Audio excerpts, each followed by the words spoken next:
for 25 years. Your home for Minnesota Twins baseball.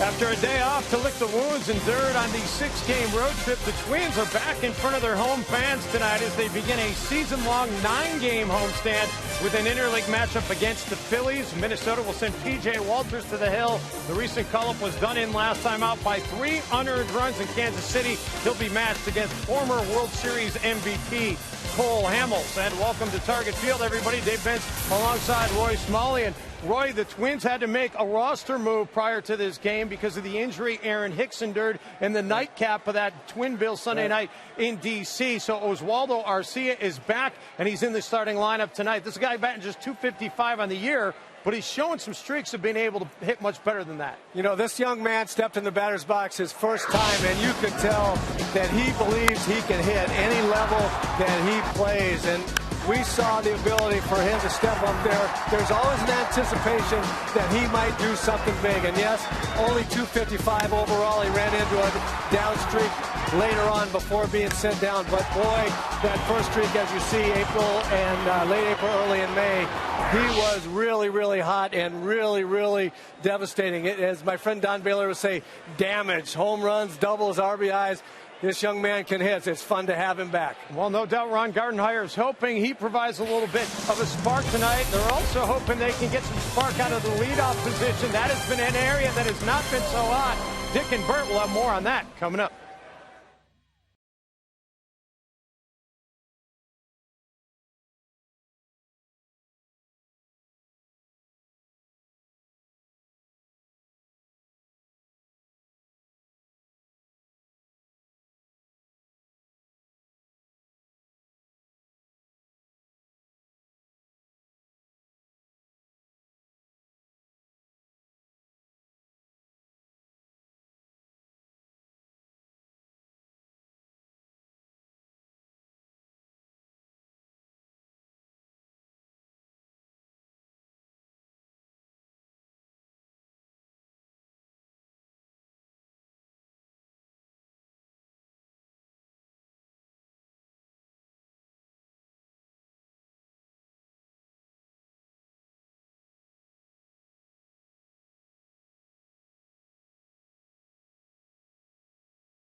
Northland Ford. Visit northlandford.com and your local Northland Ford dealer today. And by Menards. Save big money on all your home improvement needs at Menards. Tonight, the oldest twin, Jamie Carroll, will replace one of the youngest twins, Aaron Hicks, as the leadoff man as the Twins open up a 9-game homestand The first of three against the Philadelphia Phillies. Dick and Bert with you for the opening game of this three-game series.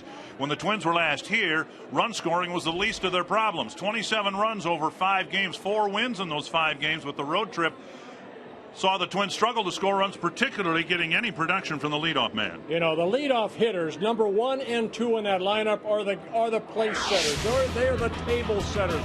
These are the guys you want to get on so the 3, 4, 5 guys can knock them in.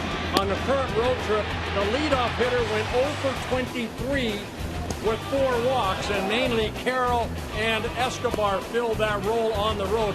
Guys need to do a better job. Get on base, and that's Jamie Carroll's job here tonight. Well, a year ago, the Twins had not 1 but 2 leadoff men. Denard Span and Ben Revere both were traded, and Revere traded to the team the Twins are playing here tonight, the Phillies. Well, good to have Ben Revere back in the house. Ben Revere has made some great catches. Now, offensively, struggling a little bit for the Philadelphia Phillies, just hitting .244, but when he gets on, he can create a lot of havoc on the base paths, 14 stolen bases, and of course we know Ben Revere defensively can make a lot of great catches like he did right there. In a Twins uniform, we saw this almost on a nightly basis, and we'll see how he fares in his first return back to Minnesota. Ron Gardenhire said the key for this series, keeping Ben Revere off the bases. That challenge tonight will be taken by P.J. Walters, making his 4th start of the year at Target Field.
Twins take the field. Their last homestand was one of the most enjoyable homestands the Twins have had over the last couple of years, and the only thing wrong with it was too short, just 5 games. Now a homestand of nearly twice that length, and the center fielder figuring to be out there for most of this homestand is Clete Thomas in the absence of Aaron Hicks. Charlie Manuel, the former Twin and a longtime Philly manager in the last year of his deal with the Phillies, and it's been oddly for the Phillies a year where they're struggling to score runs. They have a lot of veteran hitters and a lot of hitters apparently on the downside of their career. Starting on top, Michael Young coming over from the Texas Rangers, and Ben Revere, Jimmy Rollins, Ryan Howard, Dominic Brown, one of their best young hitters, Delman Young, the former Twin, hitting 6th, John Mayberry, Freddie Galvis, and Humberto Quintero. And on the mound facing that lineup will be P.J. Walters, making his 4th start. 2 of his 3 starts so far have been quality starts where he's pitched 6 innings or more and has given up 3 earned runs or less. His 2nd career start against the Phillies, his last one coming last year just before he was put on a disabled list with a bad shoulder. Faced only 4 batters and all of them got on and all of them scored. So he's looking to redeem himself here tonight. Northland Ford defense for the Twins. Oswaldo Arcia back with the big league club. He's in left field. Cleve Thomas in center. Brian Domet in right. Jamie Carroll, Pedro Florimon, Brian Dozier, Justin Morneau, Joe Mauer behind the plate. And there's Arcia in left. Thomas, as Ron Gardenhire said, is going to really have to cover a lot of ground because he doesn't have a lot of range to his right or his left. And P.J. Walters delivering to Michael Young on a first pitch strike. Well, Michael Young in his first year with the Phillies, of course, we saw him so many years with the Texas Rangers. And strike 2. And that's what we have seen from P.J. Walters. Good tempo, works very quickly. Also tries to attack that strike zone, both sides of the plate, but he knows away is the pitch to get him out like that. Breaking ball, sweeping breaking ball for ball 1. 1-2. It was Walters who broke the 10-game losing streak in Detroit in his first start. Checked his swing 2-2. It was Walters who extended a Twins winning streak here at home against Milwaukee. And in the game he lost, he didn't give up an earned run. So yeah, 3 pretty good starts for Walters. Picked off beautifully by Florimon. Dug out at first beautifully by Morneau. That's the way you start a ball game right there. One thing that managers want is you to be ready as a player from the first hitter on. And Florimon has to go to his left, makes a great stop on that ball. It looked like it was going to go into center field. Good play by Justin over at first base. And that's what you're talking about right there. Twins, very good defense. So 1 down, and Ben Revere will come to the plate. Revere's had a disappointing start to his first year with the Phillies.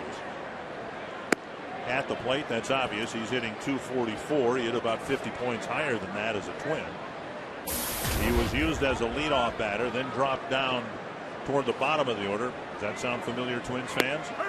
He did a little bit better there. Now he's hitting second for Charlie Manuel. Yeah, always tough when you go from one league to the other. Roy touched on it. Roy Smalley touched on it in the pregame. You know, it's not that easy facing a lot of different pitchers, but I'm sure here in this 3-game series, Ben Revere is going to be a little extra pumped up facing his former teammates. And like Artie said, this is a guy you want to keep off the bases. 14 stolen bases. Up high, 3-1. Paul Emmel calling balls and strikes here tonight behind home plate. Jimmy Rollins on deck. 3-2. Revere last year over 500 at bats, just 19 extra base hits. There are your umpires. So far, about a third of the way through the season. And Revere has only 5 extra base hits, 4 doubles and a triple. That's kind of the way Ben is, though. You know, he's not a power hitter. He doesn't have a major league home run yet. You know, he can hit triples, doubles, but he's mainly a slap type, base hit type guy, and then try to get on and steal a base. Florimon gets another chance. 2 down. In tonight's game, we're participating in the Home Run Challenge. Every home run in this game raises $10,000 for prostate cancer research. You can make a pledge by going online to homerunchallenge.org. The Twins organization is also getting involved to help keep Dad in the game. They'll be donating an additional $10,000 for each home run hit by the Twins this week and $1,000 for every strikeout by a Twins pitcher. 2 down, 2 ground ball outs, and here's Jimmy Rollins. He chips one to left field. Arcia over a few steps, and a good 1-2-3 first inning for P.J. Walters.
Twins can have another good homestand, something along the lines of what they had the last time they played at Target Field, winning 4 out of 5. The Menards batting order for the Twins in Game 1.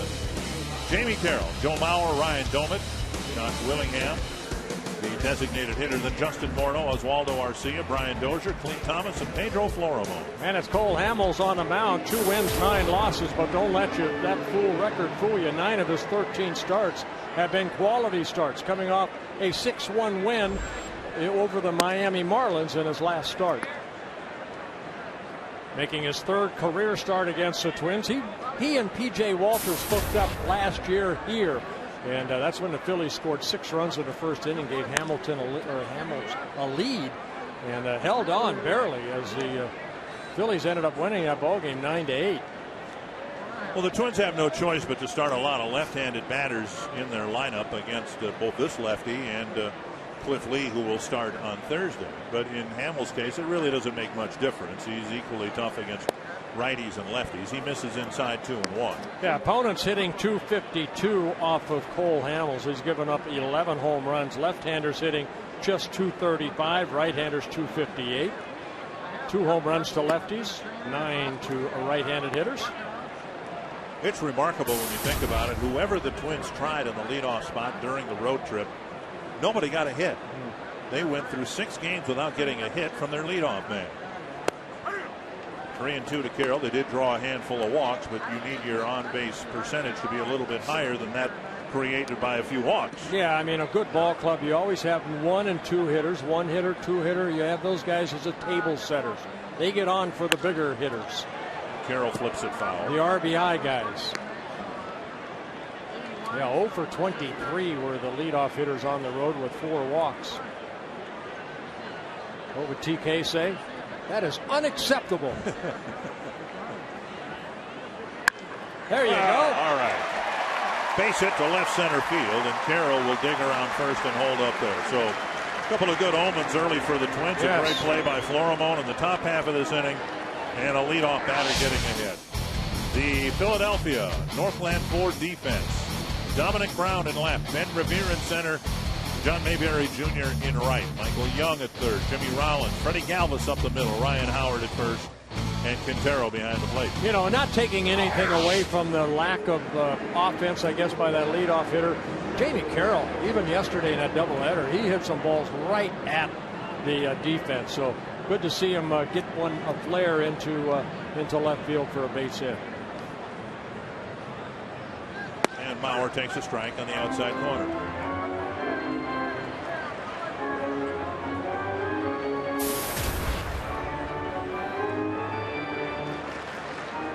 Mauer's batting average now seems to have plateaued a bit at a very high level, .332.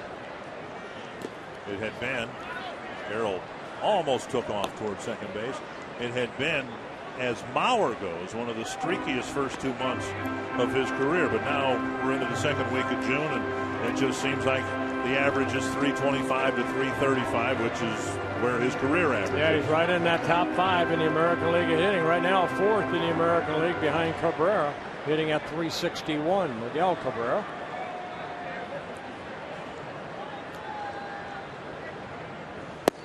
Outside. Now, one thing we'll watch with great interest over the course of this homestand is how the ball travels, because one of the impressions that was left after the 5-game homestand, the ball really traveled well, particularly to left field. There were 3 left-handed batters who hit home runs to left field. And of course, that feeds right into Joe's preference, his game. Here's a dribbler up the line.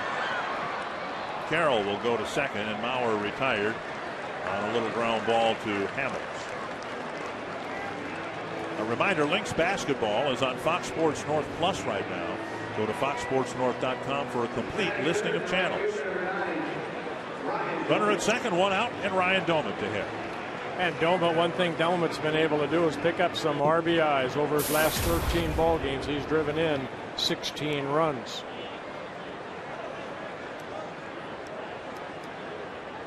"60 games into the books for the Twins, a little more than a third of the season. And the Twins tonight have a number 3 batter with 33 runs batted in, a cleanup batter with 31, and the fifth place batter with 34. It is reasonable to expect those three guys, the way they're going now, to all finish in the neighborhood of 100 runs batted in. Now Doman, a switch hitter, hitting .235, hitting .234 as a left-handed hitter, but only one home run from this side, 7 from as a left-handed hitter. Quintero to the mound. I don't know if you were ever in a situation like this. Quintero, in essence, the third-string catcher for the Phillies. They've lost Ruiz to an injury. The backup catcher's gone now too, going to have knee surgery tomorrow. To take a while for a pitcher to get used to pitching to somebody he maybe hasn't thrown too much. Not really a catcher like Quintero, because he's known more as a defensive type catcher. He'll take more pride in calling a game than he will if, you know, he gets a hit in a ball game.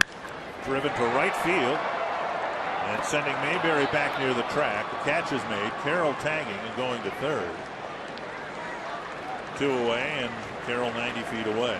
Thursday, it's the 2013 Cigars and Baseball event benefiting the Miracle League. You can register for an evening of cigar smoke, delicious food, fine drinks, and the final game of this Twins-Phillies series. To register, for more information, visit foxsportsnorth.com. Click on the events banner. Quintero's caught a lot of major league games with different ball clubs, and he takes a lot of pride in, you know, as those second, third string catchers, that's their, you know, that's their MO pretty much. You know, offensively, I'm not going to give you much, but I'm going to call a good game. And right there with a runner at second base, I think Hamels and Quintero just wanted to make sure what they're using. Maybe if you shake off, do I go to one sign? 1 strike to Willingham.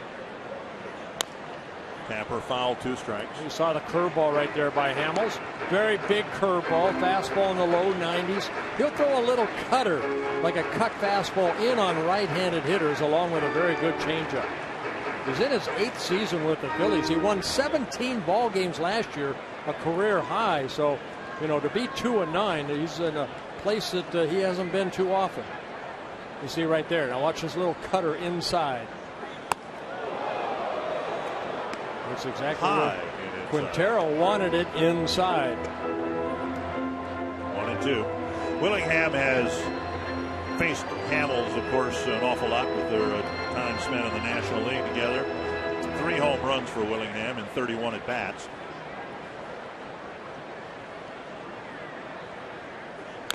Tap foul. Willingham wasted a pretty good pitch. Yeah, that was a changeup. He kind of turns that ball over. Good location, down and away.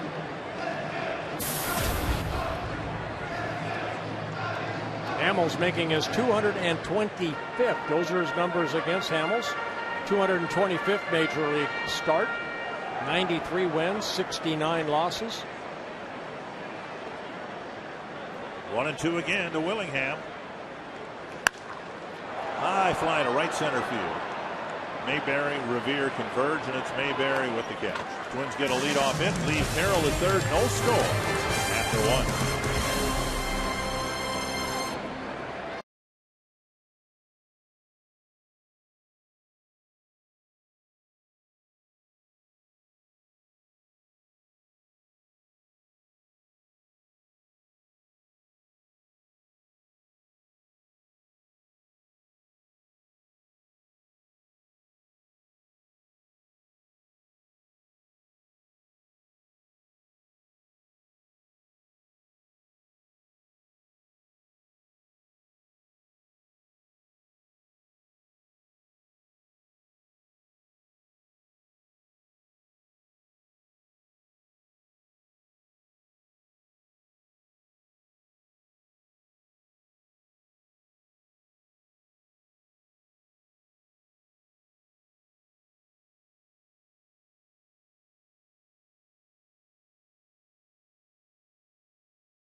for the Minnesota Twins. Sunday marked the start of the third annual Hope Week for the Twins. And before the game today, kids from the Minnesota Twins RBI program got a chance to watch batting practice and meet some of the Twins players. RBI standing for Reviving Baseball in the Inner Cities. Now, the Minnesota Twins players and front office staff take part in an entire week dedicated to giving back to the community.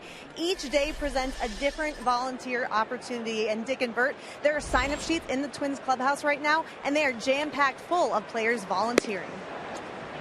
Well, thank you, Jamie. Yeah, I saw 3 pages up on the bulletin board in the clubhouse today. The Twins players, as they have for so many years, really involved in community work. Howard with a swing and a miss, 1-1. Yeah, great program right there. And we tip our hats to all the players that are willing to give up their time to meet these young men and hopefully make an impact.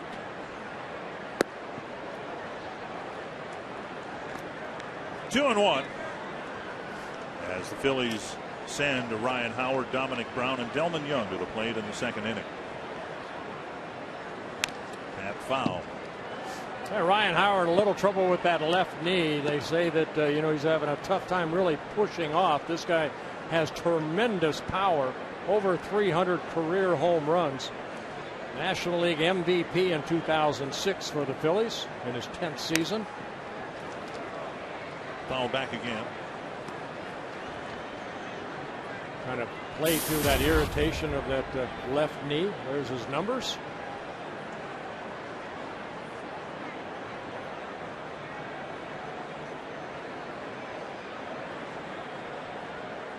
Breaking ball got him. One away. Our lows never stop improving. Featured player tonight is Dominic Brown, who had an incredible month of May, the National League Player of the Month. Boy, you look at his minor league numbers and what he did last year, and you're saying, where did he come from? My goodness. This guy is having a tremendous year, leading the National League with 19 home runs, 5th in runs batted in. Strike at the knees to Brown. Dozen home runs, 25 runs batted in May, and not one walk. He didn't take one free pass the entire month. He's up there swinging. Brown, 25 years old, already in his 4th season with the Phillies. This is really the most playing time he has had. And the Phillies desperately need a younger player like Brown to emerge as a hitting force. We mentioned they're struggling to score runs because some of the older guys are really struggling to put up the numbers they have in the past. So what they need are guys like Brown, Revere, even Delman Young to step up and try to pick up the slack. Yeah, Brown, a nephew of former Twins Mudcat Grant. Some good baseball blood. Mudcat, not only a great pitcher, he was also a very good hitter. I thought you were going to say a very good singer. Well, he's a good singer too. Yes. 2-2. Got him, and Brown knew it. So B.J. Walters starts the second inning with a pair of strikeouts. Gotta love the way that Walter has gone about his first 3+ starts, attacking the strike zone. Good fastball right there, middle in, and you can see the reaction of Brown. 2 straight strikeouts for Walters. Delman Young in his first year with the Philadelphia Phillies in the National League. First pitch popped up right field. That's a surprise. He swung at the first pitch. Walters with a pair of strikeouts and a first pitch fly ball, a 1-2-3 inning.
text the word value followed by a space in the player's name to short code 234234. Justin Morneau to lead off the second against Cole Hamels. Fastball down the middle of strike. Morneau, Arcia, and Dozier.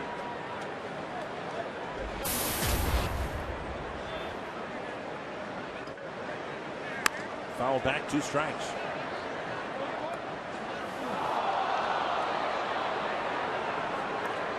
Over the course of this 9-game homestand, Morneau wants to hit a home run. It has been 6 weeks since Justin Morneau has hit a home run.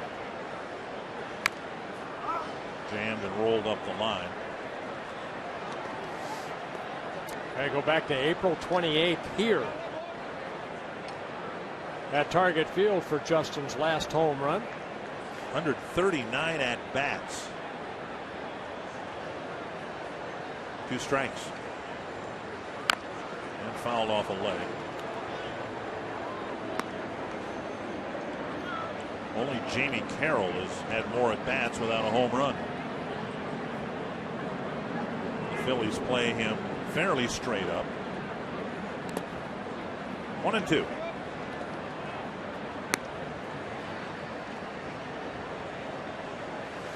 Hamels, 29 years old, the Phillies' #1 pick back in 2002 out of the San Diego area, Southern California. Lifted foul over the tarp down the left field line. That first part surprised me. He's been around long enough. I just imagined him being older than 29. He's not 30 years old yet. Signed a big long-term deal with the Phillies because he felt the Phillies would be able to contend through the length of that contract. Another foul. Yeah, very good win-loss record in his career. 93 wins, 69 losses. A guy that really does not miss many starts at all. 31 starts last year, 17-6 with an ERA just over 3. 2-2.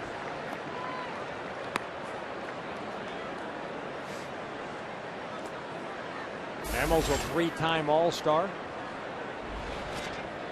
National League All-Star. And breaking pitch, cutter away, and Morneau is retired. Oswaldo Arcia coming up, and Roy Smalley, nice way for Arcia to return to the big leagues, facing a tough lefty like Cole Hamels. Yeah, welcome back to the big leagues, kid. Right? But you know, there's one thing about this guy, this kid, guys, that you can tell when a kid walks in the box and he just knows he can hit. Oswaldo Arcia knows he can hit, and it's only a matter of time till he's going to be a real productive major league hitter. Arcia with 25 at bats against lefties at this level. 6 hits, a double, a .240 batting average. So far he's holding his own against left-handed pitchers, and he'll probably face 2 tough ones in Hamels and Lee in this series. Swing and a miss. Hey, one thing, Roy, that I've noticed about Arcia, we've seen him, earlier. Very well balanced in that batter's box. He doesn't, sway back and forth. He's pretty steady up there. Yeah, very much so. He has a real good anchor mechanism and back on his back leg as he's seeing the ball, and then a nice weight shift. The one thing that he's going to have to learn over time and improve on, he's as most good left-hand hitters are, he handles a low fastball pretty well. I would say from mid-thigh or maybe belt high down.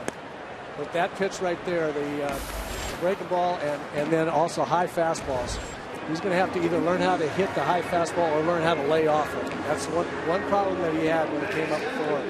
Yeah, that's a pretty good changeup right there, down in the strike zone. And Arcia swings through it, so Hamels picks up his second straight strikeout. And that'll bring up Brian Dozier. Strike over the inside corner.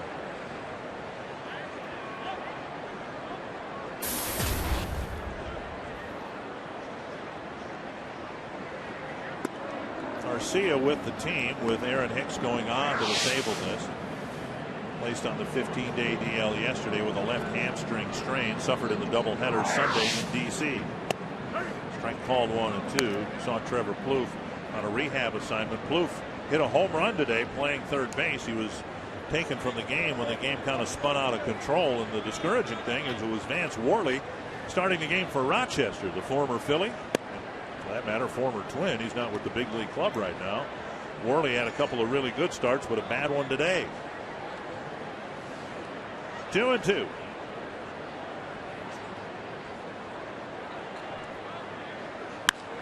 And fouled over the Twins dugout. One thing I've seen already, both these pitchers not fooling around on that mound. They get that ball back there ready to throw. Keep the tempo going.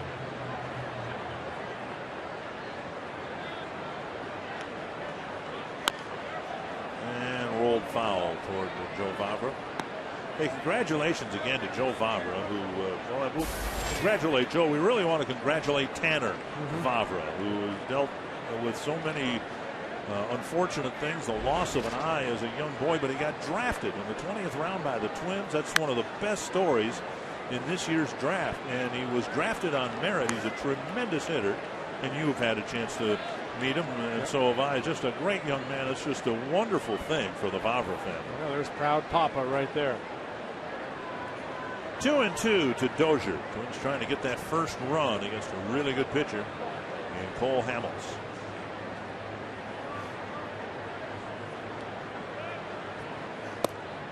Down and away, and not by much. 3-2. Clayton Thomas on deck.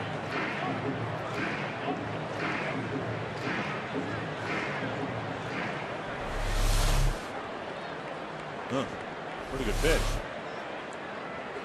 And Dozier swings at a breaking pitch in the dirt. And Terra flips to first, and Hamels strikes out the side in the second.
Catch was better. Ben Revere's catch in August of 2011, or the one Byron Buxton pulled off in our telecast yesterday afternoon from Cedar Rapids, Iowa. Use the following hashtags to vote via Twitter: Revere catch or hashtag Buxton catch. You talk about a young man. He's in low A ball, and all of a sudden the TV cameras show up. Paul Molitor's there. Marty Kellner was there, for heaven's sakes, yesterday, and boy, did he put on a show. He sure did. Boy, it's going to be fun to watch this young man climb up the Twins organization. He may climb it rather rapidly. Mayberry takes a strike, 1-1. John Mayberry Jr. out of options and getting a chance to play more and more, and he's been more part of the solution than part of the problem for the Phillies. Yeah, Mayberry just 29 years old in his 5th season with the Phillies. Florimon to his left, digs it out, throws low. This one by Morneau. And Florimon, who threw low to Morneau in the first inning, was saved by the first baseman, and this was just a poor throw in the dirt. Yeah, this is a throw normally you see Justin you make. I don't know if that ball bounced in front of Justin, or he just take a look right here. He just kind of missed that ball. I had E6. That might be E3. Yeah. Well, it did hit the dirt. Well, it'll give Florimon his 7th error. Justin without an error yet at first base. Freddie Galvis with Mayberry aboard on a Florimon error. Galvis late on an 89-mile-per-hour fastball. Phillies thought they had it going for a while. They won 5 straight, and then they lost the last 3 games to the Brewers before getting an off day in Minnesota here yesterday. Charlie Manuel, his 9th season as manager of the Phillies. Of course, also manager of the Indians. To left center field, and Arcia in the gap, fills the gap, makes the catch one away. You can ask a question online at carsoup.com/baseball. Rita in Golden Valley wondering of Mr. Blyleven, what was Charlie Manuel like as a teammate? He was a great teammate. You know, Charlie back in 1970, 71, and then he went over to Japan and had a great career over there, but great pinch hitter off the bench. Didn't get to play as much as he would have liked to, I'm sure, but you know, just a great guy. I had a chance to sit down with him for about 10-15 minutes this afternoon. Good man. Walters deflects and fires to Morneau, and on the play, Mayberry goes to second, 2 down. May have been a double play right there with Quintero not that quick down that first baseline. The ball kind of bobbled right there by Walters. He does get the out at first. And now Michael Young, hardest hit ball tonight for the Phillies, came off the bat of Young in the first inning, but Florimon turned it into an out. See a ball hit right back to him. Looked like it hit the heel of his glove. He does get the out.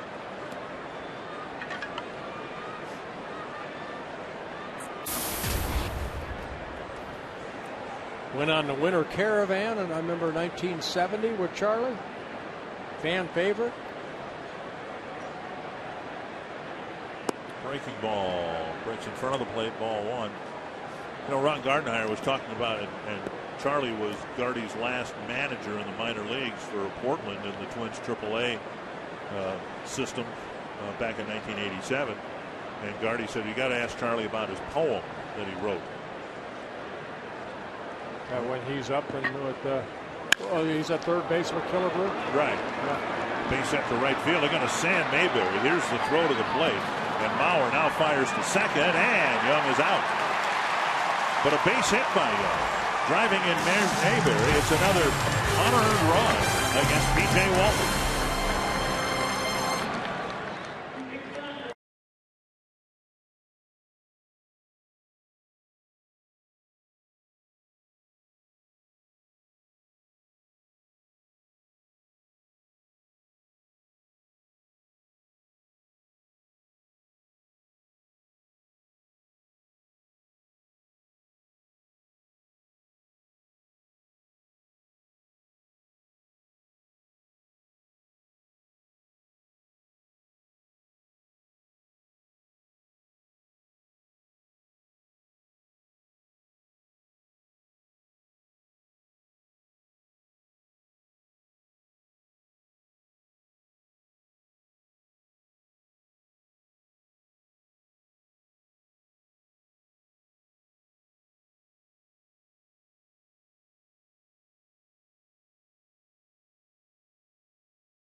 Is presented by CenturyLink, your link to what's next.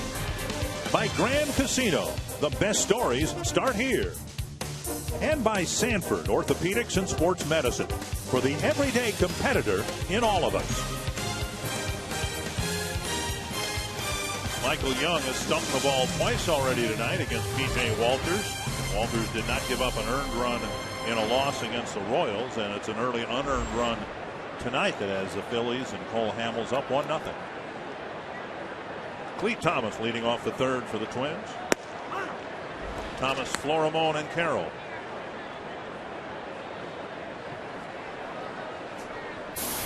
Thomas 1 hit in 10 at bats so far.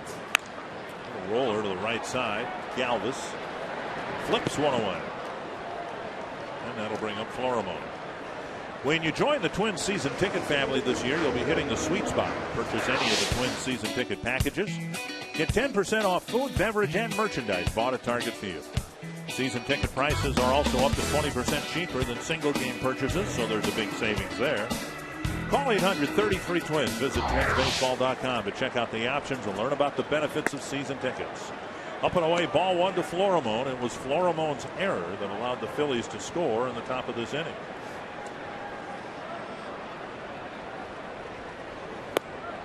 Change up and a swing and a miss, 1-1. Florimone, a switch hitter, hitting just 121 as a right-handed hitter. 278 from the left side of the plate. Another good changeup by Hamels.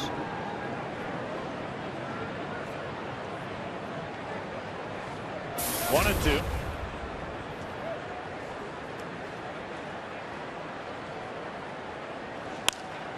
Ground ball to third. Young has an easy play. 2 down. And that'll bring up Jamie Carroll, who has the only Twins hit, a leadoff single in the first. Hamels making his third career start against the Twins. First start back in Philly back in 2010, and then the start here last year against P.J. Walters. 1-0, very high ERA at 6.23 in his first 2 starts. He struggled a little bit in interleague play. 25 major league starts now at interleague play, 7 and 12 overall. Ball one.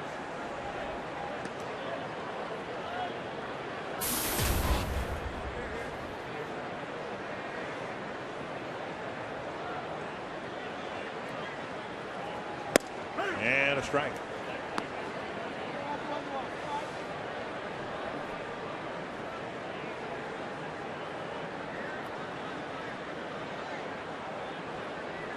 Change up. And Carroll peels it foul. On a play.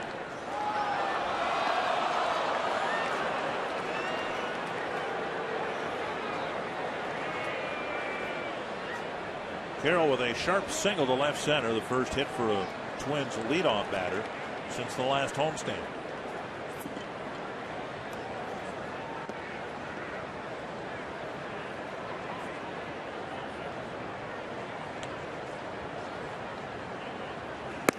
Up high, 2-2.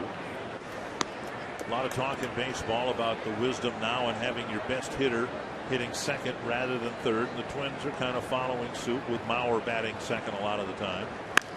This ball hit over the head of the first baseman on a base hit for Carroll. Good at bat. And he's got both Twins hits. And Mauer will hit for the second time here in the third inning. Well, in our open, we talked about the lack of production from that leadoff hitter. And what does Jamie Carroll do? He's 2 for 2 in this ball game. And this is Jamie Carroll at his best right here.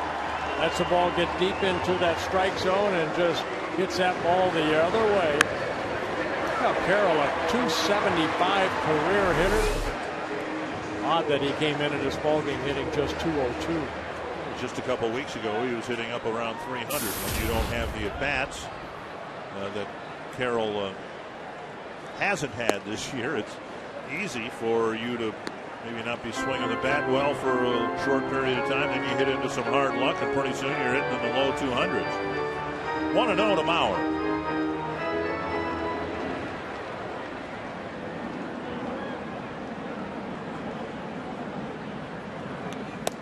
And a strike. 1-1. Mauer hit a little dribbler up the first baseline. Hamels fielded it, tagged him out.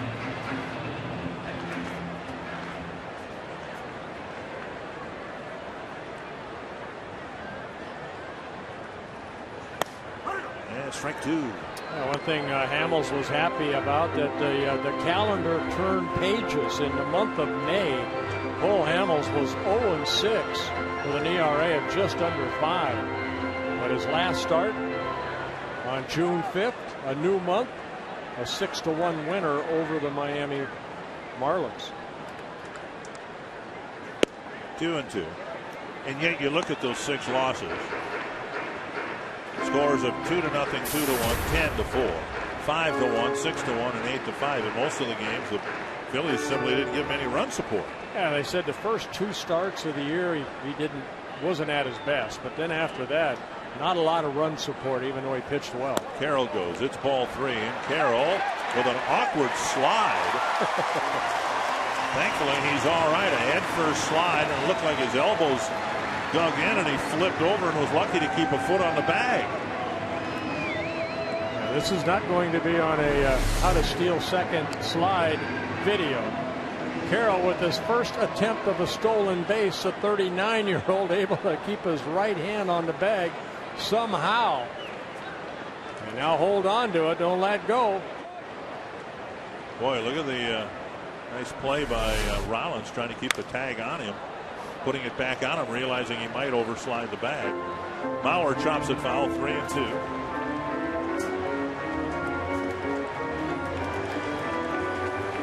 He got that corner of the bag, and the arm just kind of kept sliding until he could get that foot on the bag, almost like a pretzel.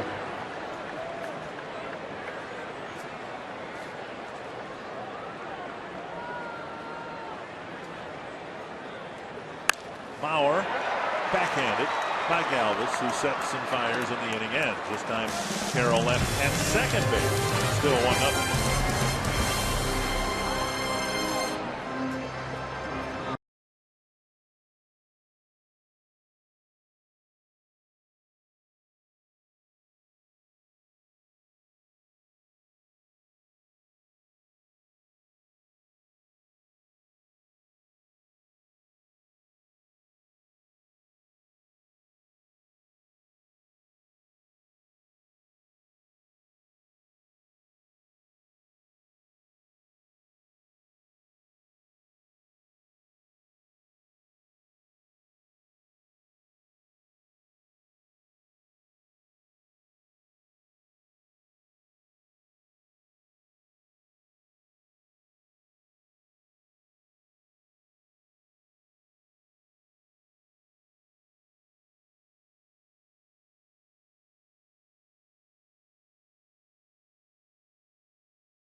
Well, let's get caught up. The Phillies getting an unearned run, the only run so far. Yeah, the error by Florimon allows John Mayberry to get to first base, and then a couple 3 hitters later, Michael Young with an RBI single.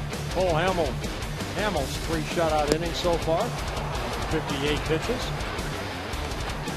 Hey, congratulations, Dick. Between innings, you were up on the big screen. Congratulations being inducted into the Minnesota Broadcasters Hall of Fame. Well, thank you very much, Bert. The actual induction is going to be at the end of September, and it was a very nice phone call I got a couple of weeks ago, and the announcement made, and it's a little, well, it's very humbling when you think that some great Twins broadcasters that I grew up listening to, Herb, Halsey, and Ray. And, well, you're right there with the all-time greats, Dick. You do a great job. I'll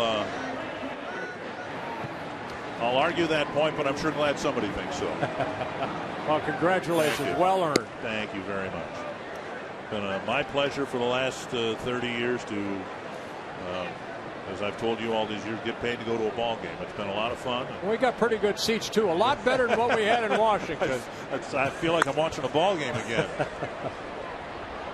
Fouled away 2-2 to Ben Revere. This is our view. And unless we've got a blimp, I don't think we can show the view that we had in Washington. Well, it's good to see the players rather than the top of their helmets or their hats. 2-2 to Ben Revere. Jimmy Rollins, Ryan Howard will follow. Ground ball hit right at the second baseman. Dozier has it. Now Morneau has it. 1-1.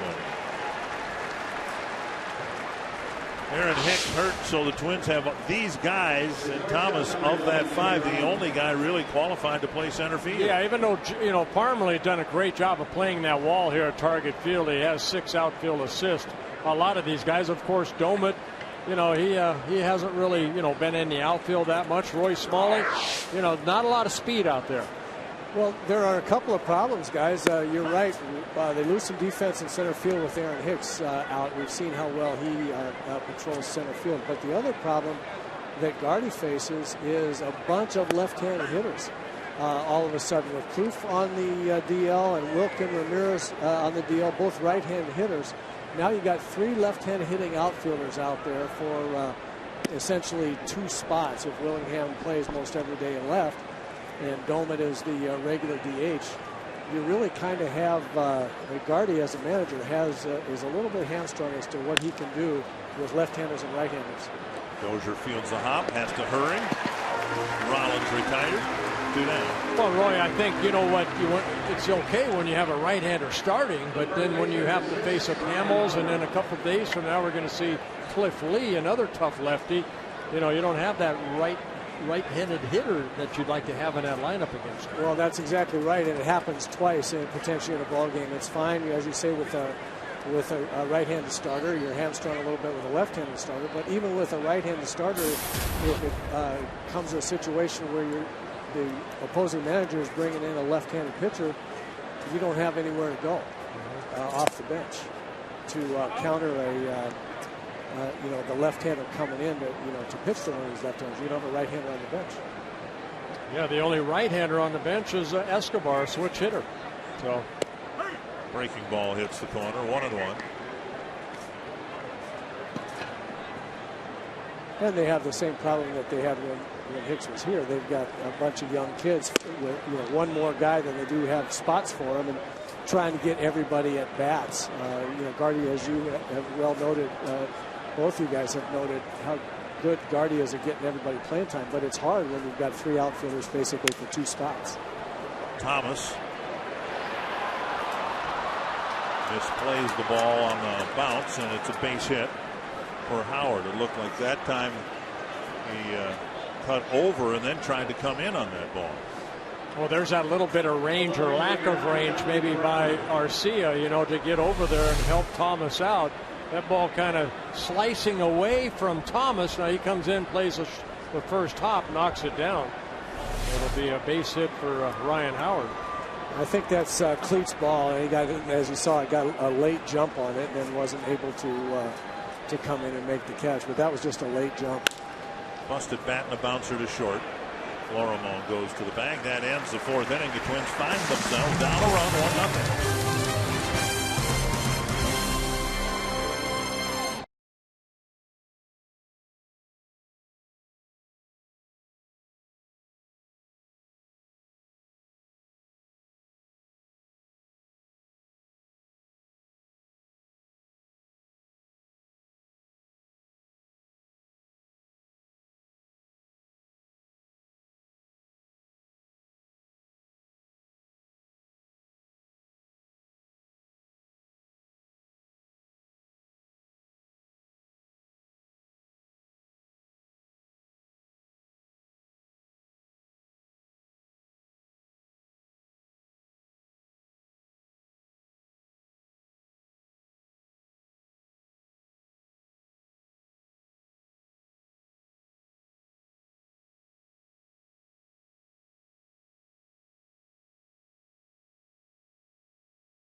this homestand on the right foot.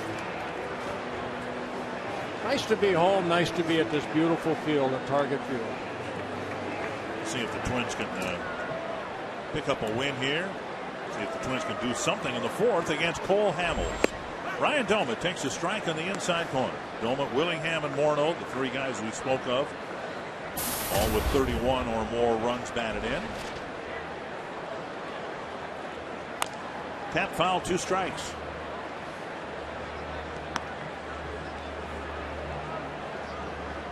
Doumit with a fly ball to right his first time up.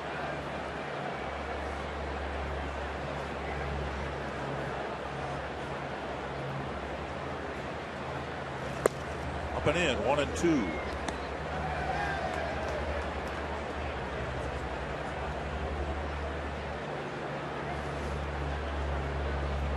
Twins have 2 base hits from Jamie Carroll. That's been it. Line foul. And Doumit hanging tough, 1-2. What you and Roy Smalley were talking about, the shortage of right-handed batters puts a little more pressure on the right-handed guys who are in the lineup. Switch hitter Doumit, Willingham hitting next. Drilled foul.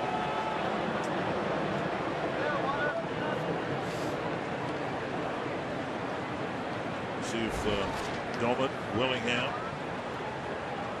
Dozier, guys can get something going against Hamels. 2-2.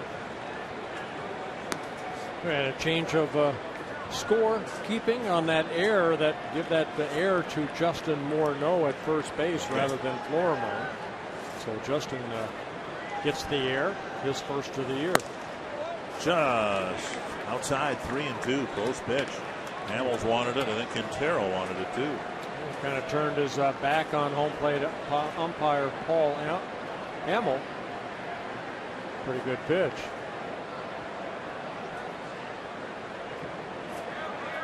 Fastball away. And Doumit flips it away.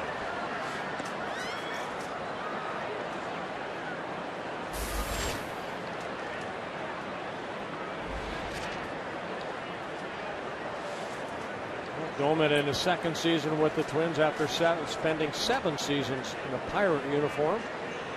Well, the Pirates and the Phillies. I know when I was with the Pittsburgh Pirates, it was always the hated Phillies. It was always that competition you had with the Phillies.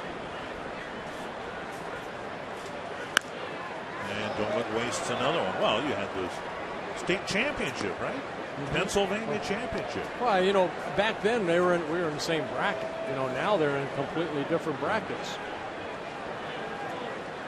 Philadelphia Phillies in the National League Eastern Division, and the Pirates are in the Central Division.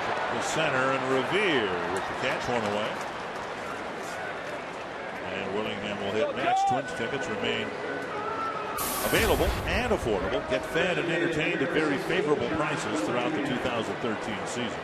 The Sports Authority Value Pack Tuesdays and Thursdays include a ticket, hot dog, and a soft drink. This and other special deals available every day of the week at twinsbaseball.com/tickets and by calling 800-33-TWINS. One gone on the fourth, a long at bat. Doumit retired, and now Willingham takes down and in, ball 1.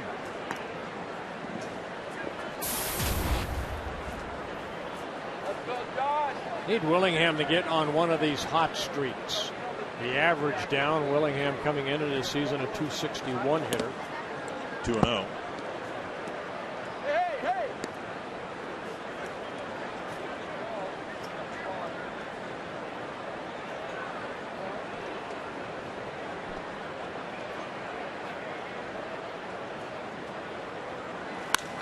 Lease to the left field corner, but foul. Nice shot, John.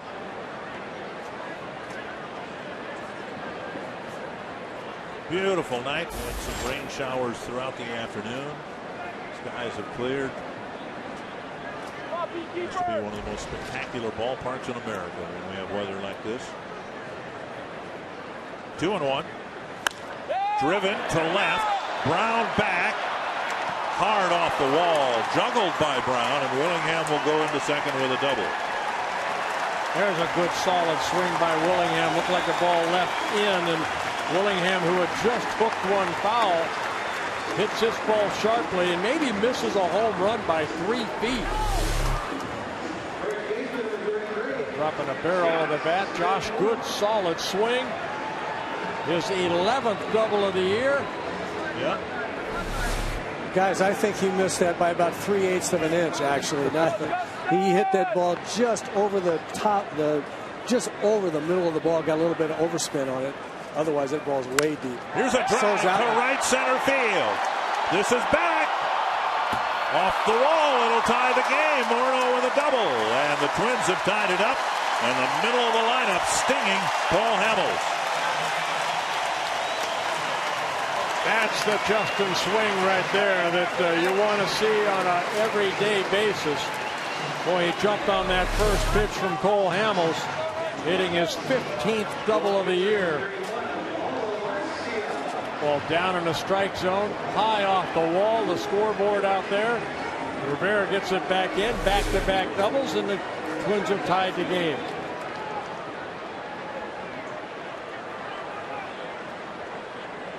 Garcia at the plate. He squirts one foul. Hey, Roy, I want to talk to you about that, your description of Willingham's drive. And you mentioned the term overspin or topspin. And I think for most of us who tried to play baseball, the whole concept is unfathomable. That baseball hitters, home run hitters, can actually work on getting backspin on the ball.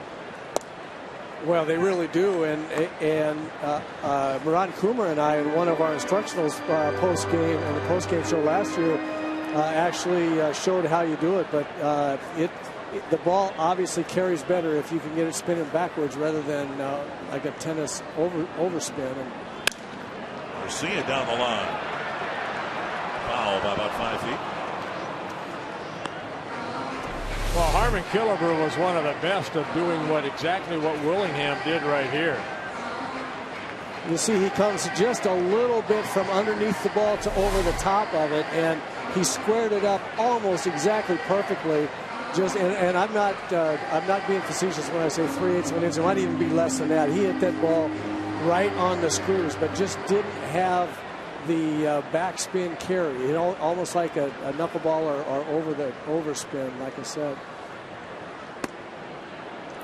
Oh, a little bit high, and Arcia kept his at bat. It's just another reminder of how incredibly far I was from being a major league hitter. I mean, it's one thing to hit the ball.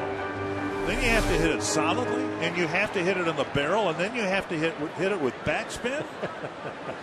Well, yeah, you just have to hit it slightly below center instead of slightly above center. I may be wrong, but I still think, Roy, you agree with me or disagree with me, one of the hardest things in sports to do in baseball is to hit a round ball with a round bat like Willingham did right there and hit it solid.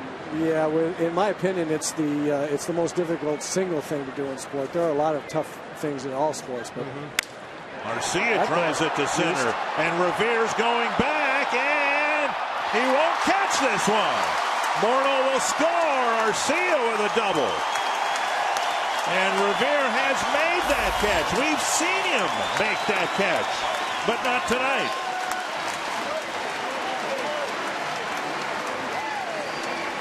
Well, we all know that Ben Revere can go back on a ball, a breaking ball. Good swing by Arcia right there. Revere goes back and does not catch up to this ball. He gets it back in, but back-to-back doubles for the Twins take a 2-1 lead. Arcia with his 6th double of the year, driving in his 15th run. And you know, guys, that's what Arcia brings to this lineup, the ability to do damage like that. Stroke to left solidly. Arcia will be held, and everything here in the 4th inning has been hit hard. Doman started the inning by lining out 3 doubles and now a single. Yeah, Doman had that great long at-bat, finally lined out to Ben Revere, but Hamel has made some pretty good pitches, but I'll tell you right now, he's just up in the strike zone.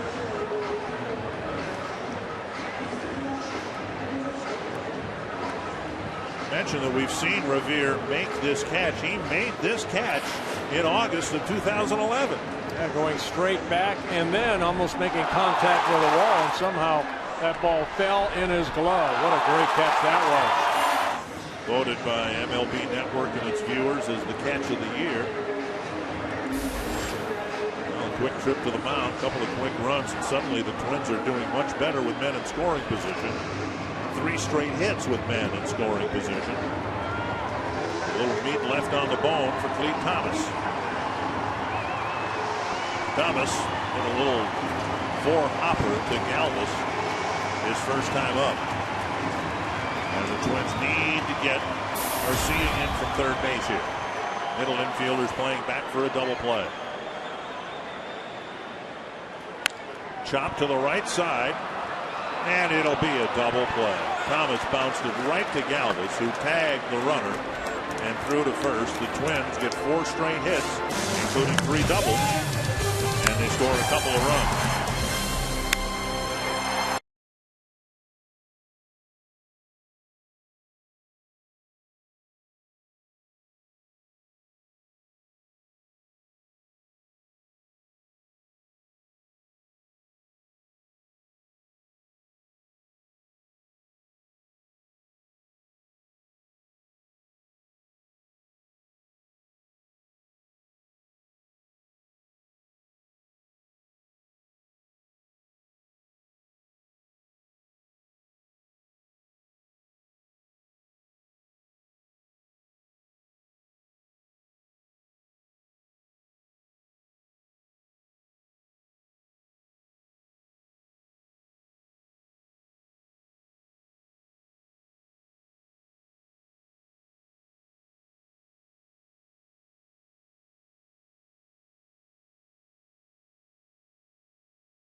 The 5th inning. I'm Jamie Hirsch inside the Minnesota Lottery Winners Circle with Kelsey and her dad enjoying a ball game tonight. You've probably taken your daughter to plenty of Twins games over the years. Yeah, since they've been young, we've been coming a couple times a year.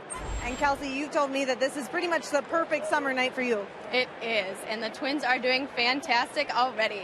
Well, she's got a Circle Me Bert sign. She even took the time to buy some lotto tickets already in hopes that we would give her even more. And hey, it worked. So here's $100 worth of Minnesota Lottery scratch-off ticket. Thank you so much. Thanks for being here tonight, and enjoy the game. Thank you. Jamie, thank you very much, and you are hereby circled. 1-2 to Delman Young, leading off the 5th for the Phillies. He'll be followed by John Mayberry and Freddie Galvis. Here he goes. He's tagged. Strike 3. Young is gone, 1 away. Yeah, big slow curveball right there. Walters picks up his 3rd strikeout. Hey, Roy Smalley, that play right there that ended the bottom of the 4th inning, the double play. Dozier has to stop right here, doesn't he? Try to get into a rundown. He kind of ran right into that tag. Absolutely. I don't know what he was thinking there, but it was a Cardinal base running sin. He's got to stop and make the second baseman throw to first base first. Then it removes the force play. The runner scores from third, and then they'll probably get Dozier in a rundown and eventually get the double play. But running into that tag allowed him to get the double play as a force and negate the runner scoring. You can't do that. It almost looked like he did hesitate for a second and then ran. Yeah, I don't know if he was fooled by the speed of the ball or what it was, but I will tell you, Bert, in our day when we were playing, if I was on first base and that came up, if that guy got close to me and I didn't try to take him down, just, right, besides just a flying body block and knock him down to get the whole play, I caught heck in the dugout. Of course, it's a little different time now. We used to be taught to run into that guy. I always think of Albert Bell when he ran over the second baseman. Fernando Vina, yeah. or 2-2. And that's the right play. I mean, it might get you in a fight at some point in time. I mean, the guys didn't like it, but that's the way you had to play the game. And in your case, it made the family reunions a whole lot more peaceful, right? With Uncle Gene managing the team. You bet. I wouldn't have wanted to make that play and then come back to the dugout with Gene. Thomas running toward the gap. Can't make the play. It's a base hit. Mayberry digs for second, and he'll be in with a double. So it's a one-out double for Mayberry. He's reached both times. Yeah, it looked like Walters went to the well one too many times. He threw that breaking ball twice to Mayberry, down and away, and Mayberry swung and missed. But then this one, he left up, and Mayberry kind of sliced that ball into right center. Thomas doing some diving out in the outfield, comes up short. And it's a double for Mayberry. Freddie Galvis hit a fly ball to left his first time up.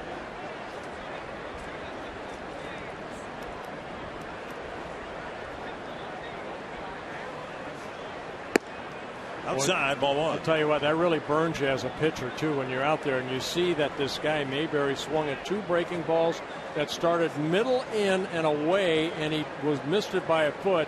And you try it one more time, maybe trying to make a better one, then you hang it, and Mayberry gets the double. But so far, Walters has been right on. He has pitched very well so far. 3 hits allowed, keeping his pitch count down, 4 1/3 innings. He's thrown 57 pitches, 58 right here. Missing outside again to the number 8 batter, Humberto Quintera, will hit next.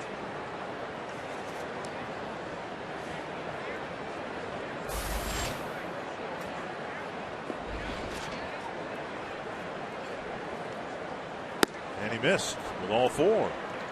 First and second, one down, and Quintero comes to the plate. First walk for Walters. Set your compass due north Thursday nights on Fox Sports North. Join hosts Bill Shirk and Laura Schera as they take a look at the stories and adventures of outdoor enthusiasts in the upper Midwest. Due North Outdoors Thursday at 6 only on Fox Sports North. First and second, one down, and Quintero will hit.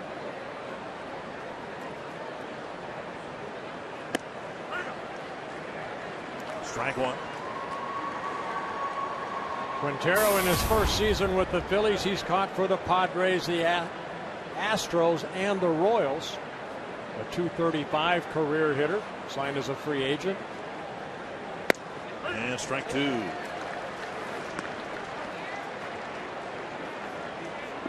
Quintero from Venezuela, 33 years old. Carlos Ruiz on the disabled list. Their backup catcher's scheduled to have knee surgery tomorrow, so the Phillies a little thin behind the plate. Yes, on the inside corner. And Quintero is gone on strikes. Quintero took issue with Paul Emmel's strike zone in the bottom of the 4th inning, and now he's rung up by that same umpire in the 5th. That's like a 2-seam fastball working middle in. Oh, yeah. Wasn't where Bauer's target was, but it had plenty of the plate. Strikeout number 4 for Walters. Big at bat now. Michael Young has hit the ball very hard twice against P.J. Walters. Back to Walters, and that ends the threat. 5 good innings again for Walters. He has not given up an earned run again tonight.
2-1 Twins, and the first pitch to Pedro Florimo on a strike. P.J. Walters is here in part because Vance Worley, the former Philly, really struggled. There's a ground ball and a fair ball, and Florimo is thrown out at first. Yeah, that's the home plate umpire's call right there. And Paul Emmel stepping out, seeing if that ball stayed fair, and he called it fair. Once that ball goes by the bag, then it becomes the third base umpire's call, that being Gary Darling. Watch Emmel right here. He's going to step out. 2 pitches. Florimo retired. Worley had a disappointing outing today for Rochester, but P.J. Walters has been an absolute godsend for the Twins and their pitching staff. To the extent the bullpen is overworked, imagine where they would be with any short starts in any of the P.J. Walters starts. Yeah, making his 4th start. He's gone 6 or more innings in all 3 starts. Fouled away by Carroll. 5 very good innings so far. 2 strikes to Carroll. Carroll with 2 base hits against Hamill so far here tonight.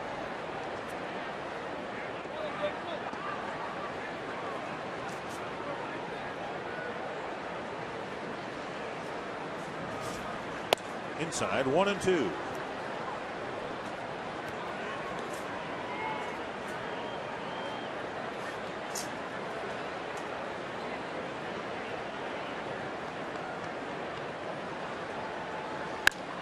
On the ground, Rollins to first, 2 down, and that'll bring up Mauer.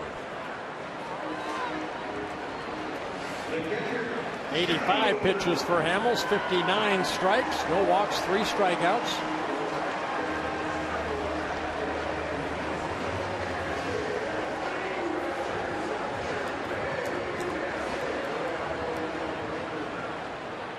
Mauer with a ground ball back to Hamels, and then a ground ball to second. Strike 1.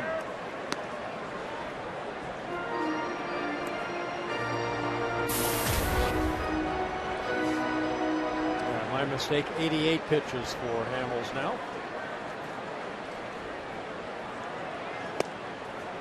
Just outside 1-1.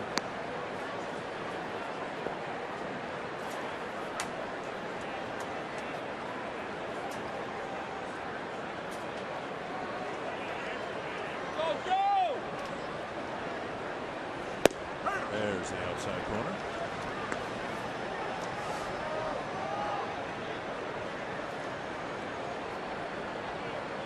Twins getting 4 straight hits in the 4th inning. Take a 2-1 lead. Out hit the Phillies 6-3. Or slices it foul.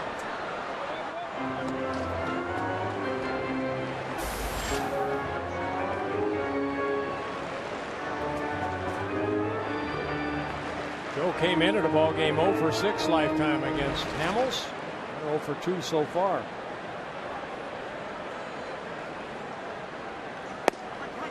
And Mauer called out on strikes after a rough 4th. Hamels has a 1-2-3 pitch.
McDonald's. Try one of our 3 Angus snack wraps. They're full of unbeatable flavor.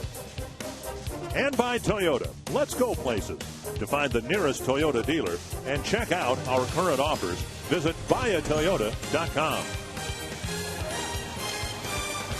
2-1. Some of the teams each struggling to score runs. Right now, the Twins with the better of it. And Ben Revere leading off the 6th, showing bunt, taking ball 1. Revere's hit the ball on the ground twice for outs, once to short, once to second. Jimmy Rollins, Ryan Howard will follow. Hey, take the bunt away from him. That's what Jamie Carroll's doing at third base. Justin playing about even with the bag at first. Walters fell behind Revere 3-0 in the first inning and then came back to get him on a ground ball. Now it's 2-0. That's to left. Chased by Arcia. Oh, what a nice running catch. Oswaldo Arcia takes an extra base hit away from Ben Revere. Very, very nice catch right there. He fully stretched out. That ball kept kind of slicing away from him. And Arcia reaching out at the last second. Nice running catch. If he doesn't catch that ball, you're talking, I think, at least a triple for Revere. As it is, it's the first out. Jimmy Rollins now hits. Strike 1. That's why a guy like Walters and really the whole staff for the Twins, they need catches like that to go deep into the ball game and to pitch a good ball game. You need good defense. One-hop smash past Dozier. They're not strikeout type pitchers, so you know they're going to make the opponent put the ball in play. Well, there were a lot of things that went wrong on the road trip in terms of hitting with men in scoring position and that, but Twins went 2-4 on the road trip largely because they weren't tight defensively. They didn't play well in the field, and Walters took a loss because of it in Kansas City. Here's Howard, singled his last time up. Howard hit a flare into left center field that landed in front of Thomas. Down and away, ball 1. Bert, I think you make an excellent point about their defense having to make plays behind the pitching staff, pitch to contact pitching staff. But don't you think, it's my impression, every game for pitchers like this, there'll be 2 or 3 kind of key plays that mean the difference. They either get made, good plays and have to get made. Oh, I agree. To pitch at the major league level as a starter, what you need, you're going to have, if you go 6, 7, 8 innings, you're going to need defense to really pick you up in 2 or 3 of the 7 or 8 innings you're out there. Without good defense, you're not going to last very long, especially this staff, because they are a staff that makes the opponent put the ball in play. That was a great play by Arcia. Both starters pitching very well. Walters fell behind Howard 2-0 and floated a 74-mile-per-hour changeup over the outside corner. 2-1. Lifted to left center, and Arcia calling for it. Out number 2. And that'll bring up Dominic Brown. Fox Sports 1, America's new 24-hour sports network, is coming. It'll be your home for great live sports. All the news and highlights you want, shows and specials that only Fox could bring you. America's new sports network is Fox Sports 1, coming August 17th. Yeah, that's the ball right there that Ryan Howard, when that left knee is healthy, he can stay back and really drive that ball. He's kind of out front a little bit on a breaking ball and hit that fly ball to left field. Down the middle, a strike to Dominic Brown. 0 for 2 tonight. Balled out on strikes in the second. Hit a ground ball to Florimone in the 4th.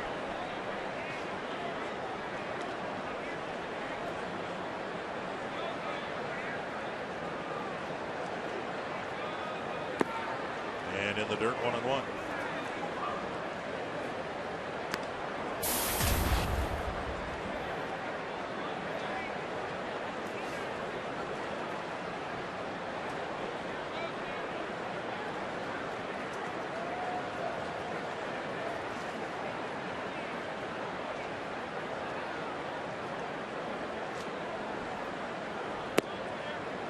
2-1. The Phillies are hoping that in Brown's case, it's a matter of something finally clicking.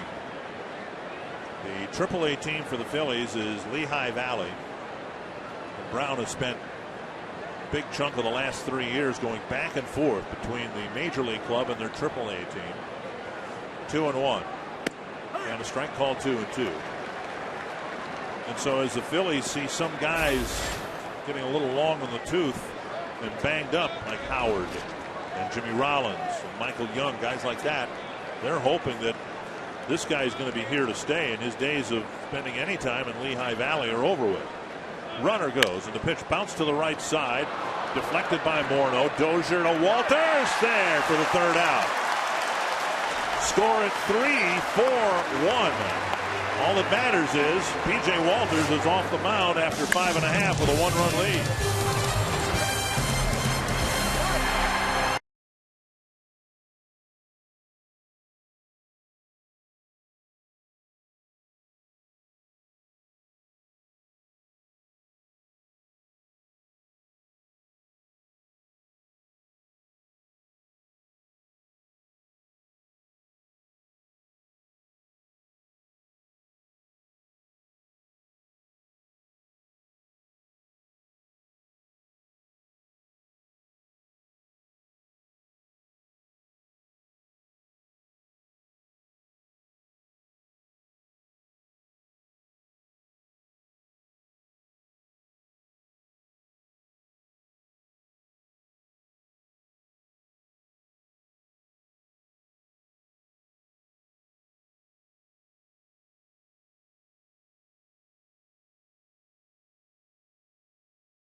All the lakes now are officially open and not ice covered.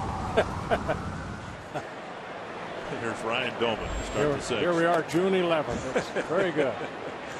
Water temperature still 38 degrees. A little cold to go swimming in, but Doman, Willingham, and Morneau, the Twin Six. It was Doman starting the loud noises from home plate in the fourth inning.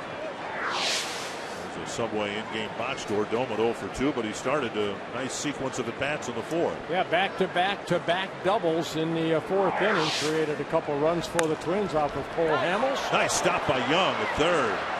Great play by Michael Young, stealing an extra base hit away from Ryan Doman. Yeah, it doesn't matter where you put Michael Young. This guy can play Gold Glove type caliber. He won a Gold Glove when he was with the Texas Rangers at shortstop, and then moved over to start off as second baseman, shortstop, now at third.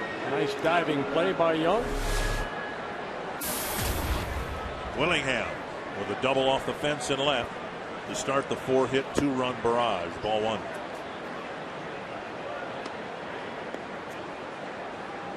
All right, now what the Twins want, and most of you viewers at home want, is for Willingham to hit the ball just as hard he did in his last at bat, only with some backspin. Deep to center. Revere back. That had backspin. He just hit it to the wrong part of the ballpark. Yeah, the deepest part of the field here at Target Field. Over 400 feet away. Josh Willingham gave it a ride, but Ben Revere went back all the way to the wall and made the catch. Well, Willingham having another good at-bat. Good contact. But just a long out. There's Morneau. Smashed one against the fence in right center. Ball one.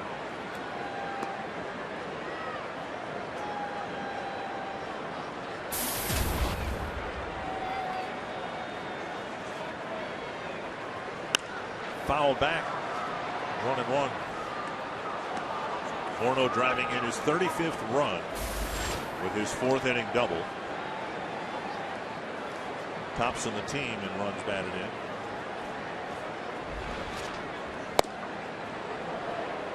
One and two.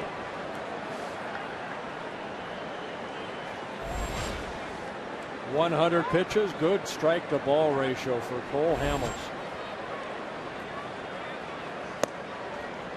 Just off the corner, 2-2.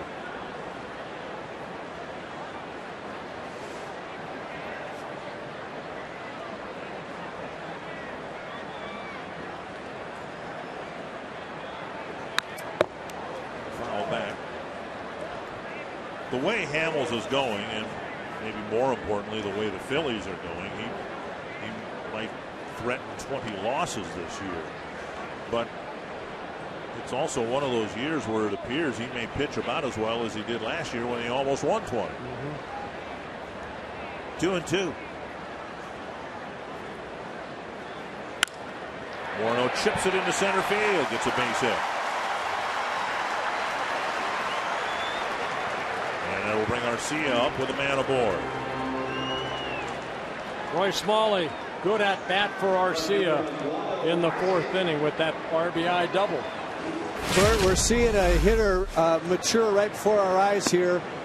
Watch him take a pitch that was close. He's obviously trying to go to the other way, to the opposite field, because he was so far out in front of breaking balls. So he's waiting this time, going the other way, gets a breaking ball, and hits it off the center field fence. That is big league hitting right there, and a young guy that's learning how pitchers are making adjustments to him, and he makes adjustments right back. Well, you saw the power right there, too, driving Revere all the way to the wall. Talked with Tom Bernansky during batting practice today about kind of the delicate situation he has in working with Arcia, who is very aggressive at the plate. And Ron Gardenhire said that's what he likes about him. He's up there to swing the bat. But within that, somehow tightening up his strike zone just a little bit so he ends up getting that proverbial good pitch to hit. Hooked foul. And it's 1-1. That's right, Dick, and that's what I was talking about earlier in the game. His first at bat, the pitches he's going to have trouble with occasionally are breaking balls because he's trying to pull it, or high fastballs, as is the case with most left-handed hitters. And he will learn to take those higher fastballs, even if they're in the strike zone, until he gets to 2 strikes, so that he can get that pitch, as you say, that he wants to hit. Strike called, and it's 1-2. Well, you look at his minor league numbers, a career .314 minor league hitter over 5+ seasons. Almost 60 home runs. So the potential is there. And now 2-2. Sent down to Rochester, and after getting to Rochester, injured his throwing shoulder. And Twins really didn't have any need for a designated hitter being called up. They have plenty of people who can fill the DH spot, particularly with all the games in National League parks. So unless or until Arcia could play a position, there was no chance he was going to be called up. And he finally got into the outfield the other day and showed the Twins he was healthy enough to be recalled. He strikes out with a man aboard. It's still 2-1.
One-run game. Well, an unearned run for the Phillies against Walters, but the Twins came back with a big 2-run fourth inning on back-to-back-to-back doubles by Willingham, Morneau, and Arcia. So far, very good 6 innings by P.J. Walters, needing some nice defensive plays behind him. Walters goes after Young, gets a swing and a miss from Delman. Young, 1 strike. And with a fly to right and a strikeout. 1-1. And look at the pitch count, 80 pitches for Walters. Done a good job of getting some quick outs. 17 pitches in the 5th, the most he's needed in an inning. Twins bullpen a little tapped out even with the off day yesterday. Jared Burton's been nursing a sore groin, and so the Twins don't want to put him out there for at least another day. And Ryan Presley is fine, but the Twins want to give him a day off. He had a full bullpen session today in his triceps issue. Here's a drive to right center. Clete Thomas running and making a nice running catch on the warning track. Clete Thomas with a sprint and a great catch at the end. Yeah, he said, I'm not diving anymore. Already a couple times in a ball game, he's got to be loose out there. You know, the Phillies have had him running all over the place, left, right, and right here, Delman hitting that ball. And look how far that Thomas has to go to retrieve this ball. Nice running catch. Well, there's one of those catches again that Roy and I were talking about. You know, to pitch deep into the ball game, you need good defensive plays. And Walters needs to get John Mayberry Jr. out. He hasn't done that yet. There was an error allowing him to reach and eventually score in the 3rd inning. And then Mayberry doubled in the 5th. 1-0. And down the middle, a strike. You know, people talk about outfielders and the routes that they run and how critical it is for them to get to the point of the catch in a direct line. Jam shot, dribbler to short. And Florimone rifles his throw to Morneau, 2 down. But you saw the importance of that in Thomas's catch. From where he started to where he caught the ball, he ran right to the spot. If there was any arc either way to get to where the ball was descending, he wouldn't have made the catch. That's why, especially why center fielders are so important to an outfield, where, you know, they have that cat-like instincts that as soon as that ball is hit, they have that instinct of knowing where that ball's going to go. Good read by Thomas on that fly ball off the bat of Delman Young. Popped up right field. Back is Delman. Under the overhang, he makes the catch. Galvis just missed an extra base hit. Walters gets through the inning on 8 pitches.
dangerous play for a right fielder here. Well, that limestone comes out about 8 to 10 feet right there, and Domet right against the wall makes the catch. And then explaining where that ball, I'm sure where that limestone was, he was kind of sitting there in no man's land, and the ball was caught. The ball's hit on a line, it's less of an issue, but when you're suspended, remember the old Tiger Stadium, you'd see an outfielder in left or in right camped under it, and the ball would disappear into the upper deck. Yeah, many times with me on the mound, too. And it sticks out more there than it does toward the foul pole. Yeah, more here than it does there. So Brian Dozier will try to get things started. He's the 7th place hitter. Then Cleve Thomas, Pedro Florimon. And the Phillies bring in a new pitcher. Freitas coming into the ballgame, making his 13th appearance in his 3rd season with the Phillies. Outside, ball 1.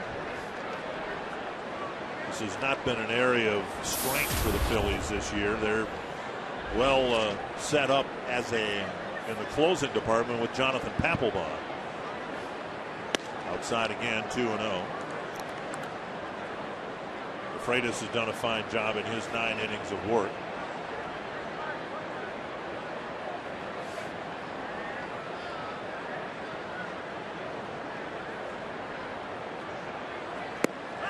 And a strike.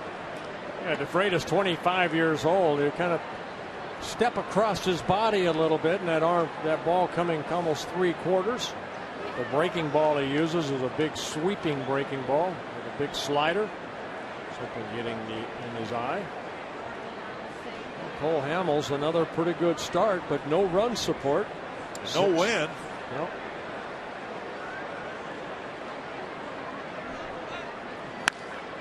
Right center, and Revere takes his turn to make a running catch. 1 away. Cleve Thomas, the batter. Single game suite rentals make seeing a game here at Target Field an extra special experience for clients, co-workers, family, and friends. Most suites are spoken for this year, but they do remain available for the holiday week of July 1st through the 4th. The Twins hosting the Yankees. Yankee Series suites accommodate from 16 to 50 guests, and that includes food and beverage. Find out more by calling 612-375-7454 or twinsbaseball.com/groups. Cleve Thomas is 0 for 2, bounced into a double play in the 4th inning.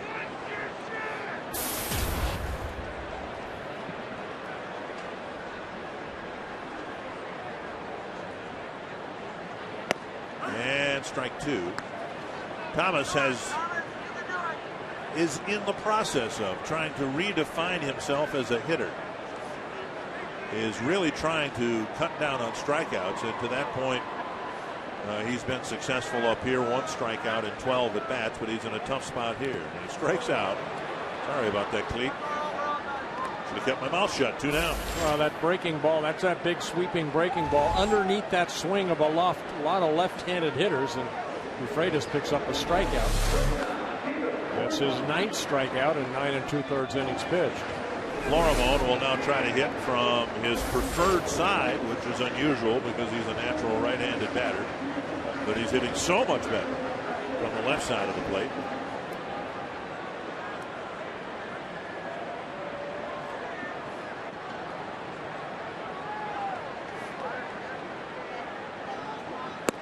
Strike on the outside corner.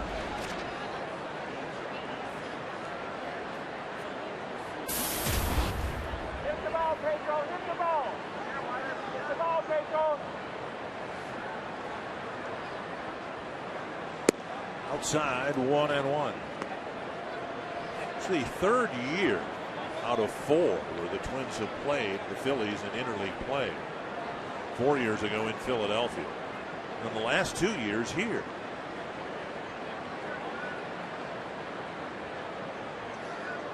I did something I shouldn't have done. We're talking with some of the Phillies broadcasters. Remember the last time they were here, Jim Thome hit the big home run that landed down in the flowers in right field, and as the Phillies left town, they were still trying to find the baseball. Eventually they found it, but I told the Philly guys that they're still looking for it. They don't know where the home run went. It mysteriously disappeared. 2-2. It's almost been reversed. The Twins have played better in Philadelphia. They've won 4 of 6 games there, and the Phillies have won 4 of 6 games played here. Domi hit one into those flowers in the Phillies series here last year. Inside, oh my. Flowermon backed away. Paul Emmel said it caught the corner. And the Twins go down 1-2-3 in the 7th.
I'm Jamie Hirsch with a very special guest, Zach Hampel. Now, everybody comes to a ball game. They love to catch a foul ball, a baseball, but you've taken that to a whole new level. This guy has caught more than 6,700 baseballs at every single ballpark in the major leagues.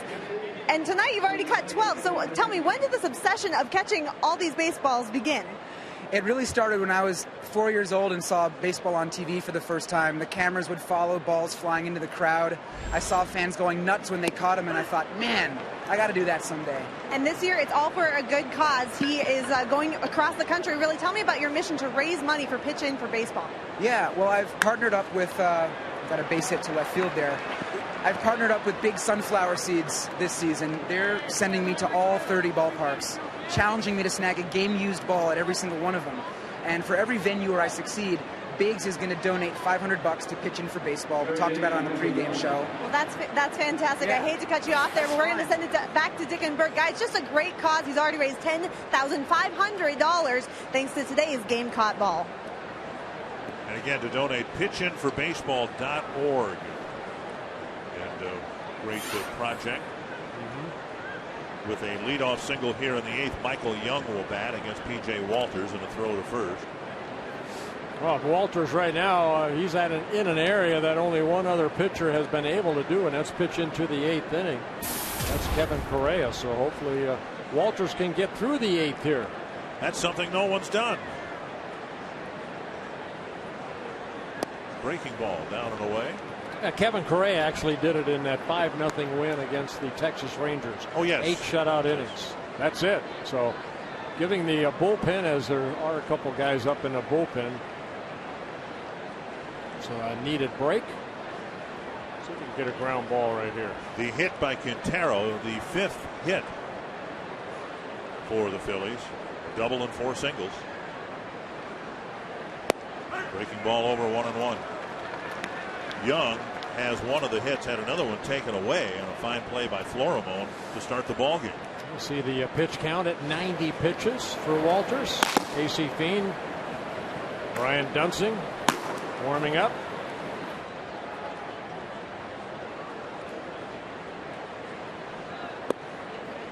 Outside, another breaking pitch.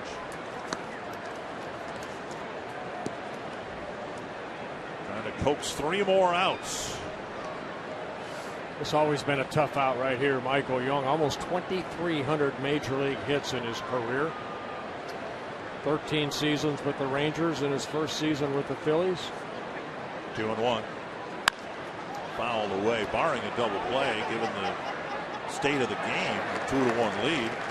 The left-hand batter Revere up next. This could very well be Walters' last batter.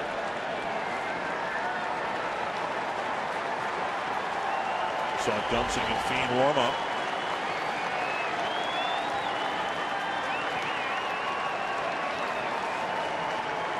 He's pitched a whale of a ball game so far.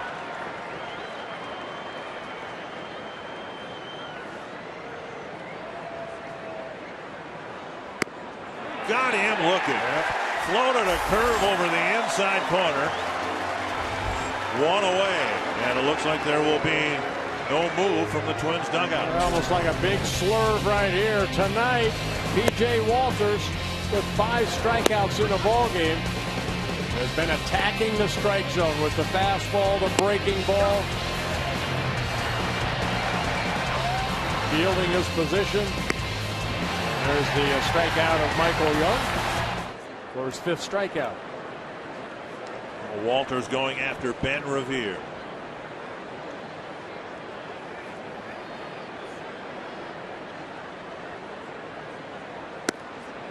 Up high, ball 1. You get a team stat sheet, and there are numbers that surprise you, and then there are a few numbers that shock you. One of them is Ben Revere has grounded into 8 double plays already this year. One of the fastest men in the National League, and he's grounded into a double play 8 times. 2-0. And Mauer will go to the mound. Rollins, of course, a switch hitter. And whether Walters faces him in an attempt to try to get through the 8th will depend on what happens in the Revere at bat.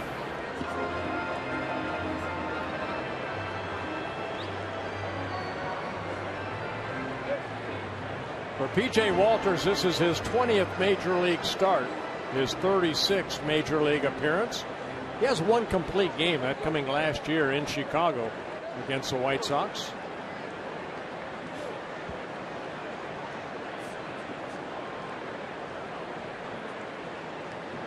Two and 0 to Revere. Breaking ball over. Wow, that's a lot of confidence in that breaking ball right there. We saw that earlier. He had so much confidence in his off-speed stuff. Ryan Howard was up there. The count was 2-0, and he floated a 74-mile-per-hour changeup for a strike. 2-1. Bounce through the hole to left. Revere will reach. And the Phillies have something started here with 1 out. Runners at first and second, and Rollins due up. Well, ball left up a little bit. Ron Gardenhire is going to come out, and one thing he doesn't want to do is bring in a reliever, but he's going to, and that being Brian Dunsing. Make Rawlings hit as a right-handed hitter.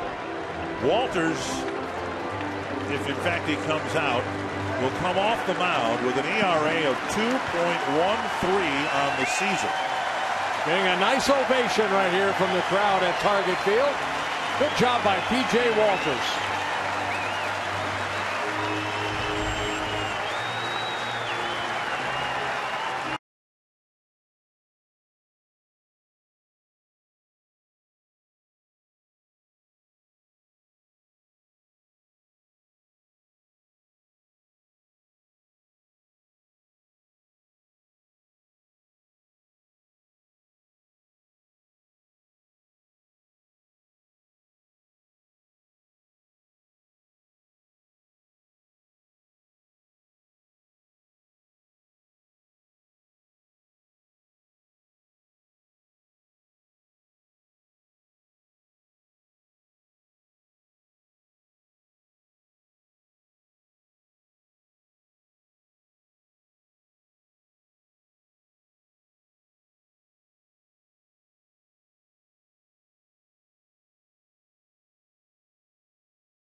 whatever reason, Casey Fiend came in from the bullpen. So it'll be Brian Dunsing coming in to face Jimmy Rollins, the switch hitter. Charlie Walter's going to come out and question this but right here, but excuse me, Charlie Manuel.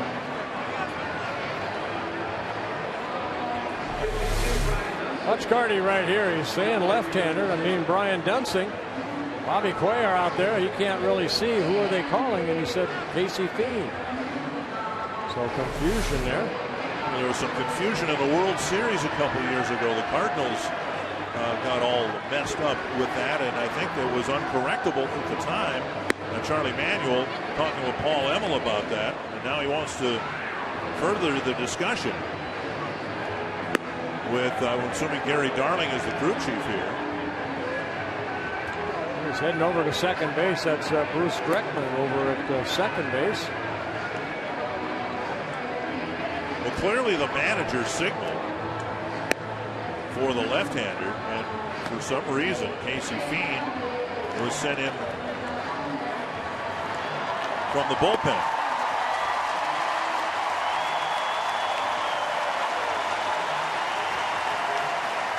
So it's a question of, I guess, when a pitcher officially enters the game. Well, he did not throw a pitch, so there was some confusion. Charlie's trying to get the correct answer. Smiles all around so far. Well, our century link to what's next is the left-hander, Brian Dunsing. Dunsing, a very, you can see the 3.91 ERA. This is his 31st relief appearance.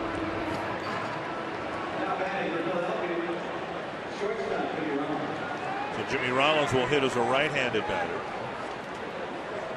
Little bit lower batting average from this side of the plate, but you, for a lot of reasons, want him to hit right-handed here. A little easier to turn a double play grounder from a right-handed batter than a left-handed batter who gets out of the box a little quicker.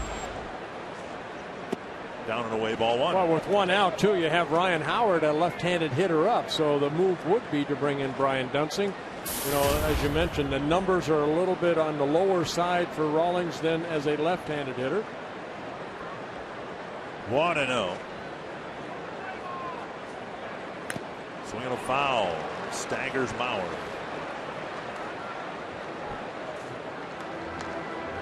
On the chest protector. 1-1. Foul tip. Right in the sternum.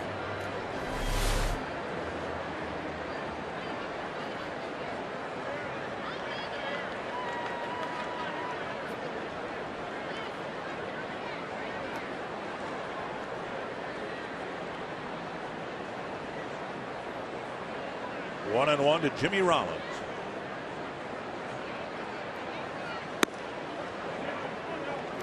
Mentioned that Jared Burton unavailable tonight, dealing with a sore groin. So the Phillies have the tying run at second with one out. Dunsing trying to preserve the one-run lead into the ninth. 3-1.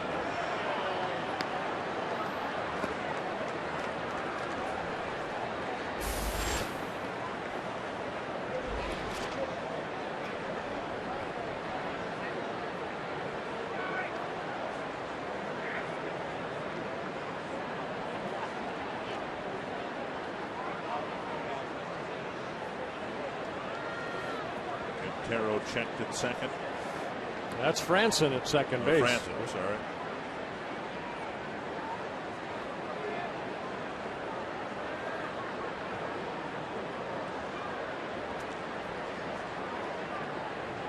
Three and one to Rollins. Down the middle of strike.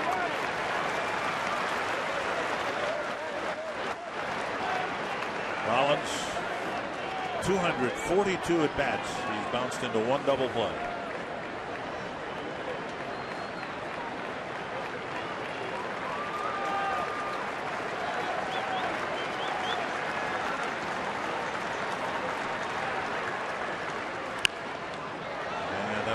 seats. Still 3-2. Now Rollins, 34 years old, in his 14th season with the Phillies.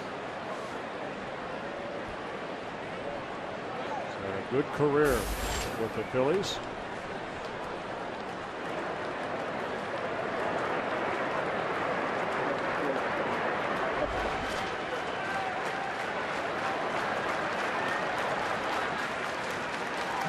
One out in the full count to Rollins.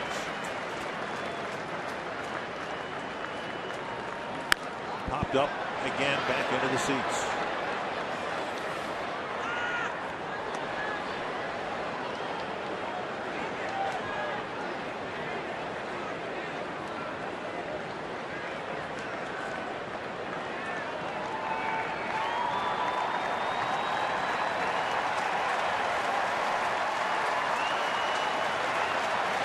Sliver of a moon.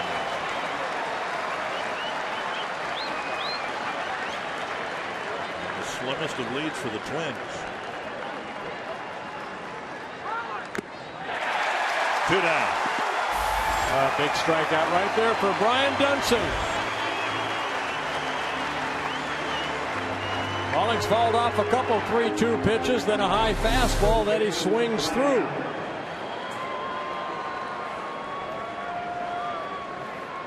Two down, and now Howard. 1 for 3 with a single.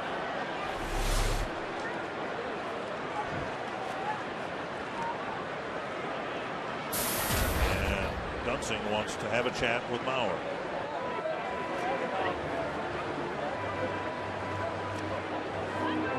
Howard hitting just over 200 against left-handed pitching.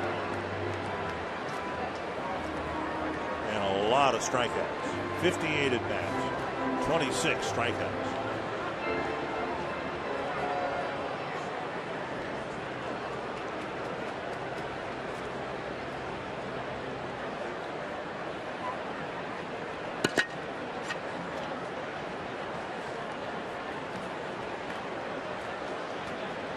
One for 3 tonight. A strikeout, a single, and a fly ball in that order. Strike one. Started him off with a fastball middle in. Howard fouled off.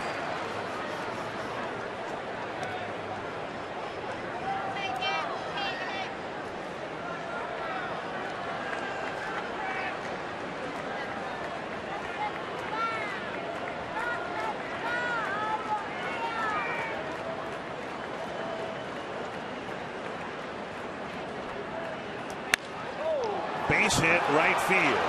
Franzen around third. He's coming in. Domit's throw coming through, and it's a tie ball game with Howard coming through with 2 outs, and there will be no win for P.J. Walters as the Phillies tie it up in the 8th.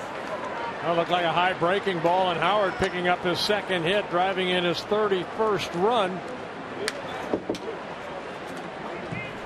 Third single of the inning. Breaking ball kind of flattened out a little bit, and Howard hitting it sharply. Domit comes charging in, but the throw off line, and the game is tied. Surprised to see Ben Revere still at second base. Dominic Brown, the batter.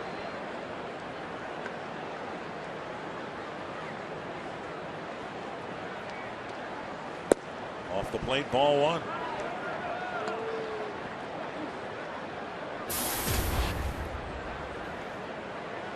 Dunsing got the first man he was asked to get, but the veteran Howard drives in a run with a single.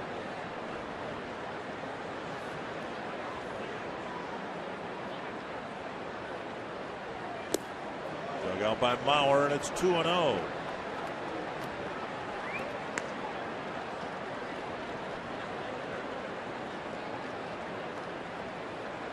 P.J. Walters with a great outing again tonight. He is charged with the 1 run.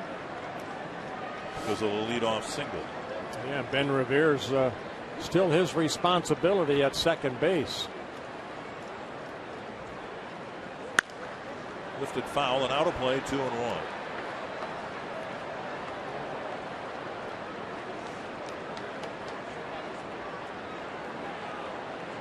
Twins had those 3 hits with men in scoring position in succession in the 4th inning. Phillies get a big hit here in the 8th to tie it up. 2-1.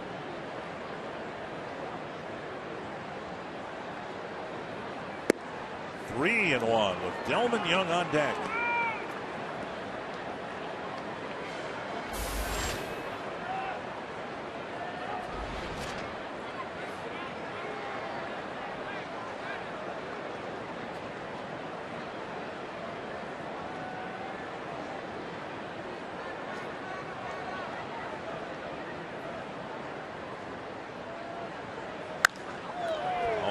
Play 3-2. So now Revere and Howard will leave early from their bases. Dunsing hopes to keep this a tie game.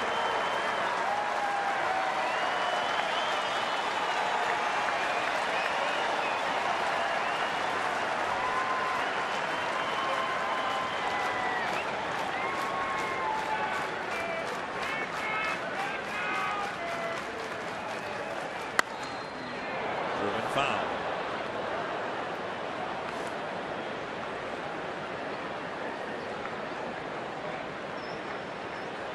And Brown, National League Player of the Month in May. A dozen home runs, 25 runs batted in, but he did not draw one walk. Dunsing doesn't want to walk him here and face, probably be taken out of the game, so the Twins would have to face Young with the bases loaded.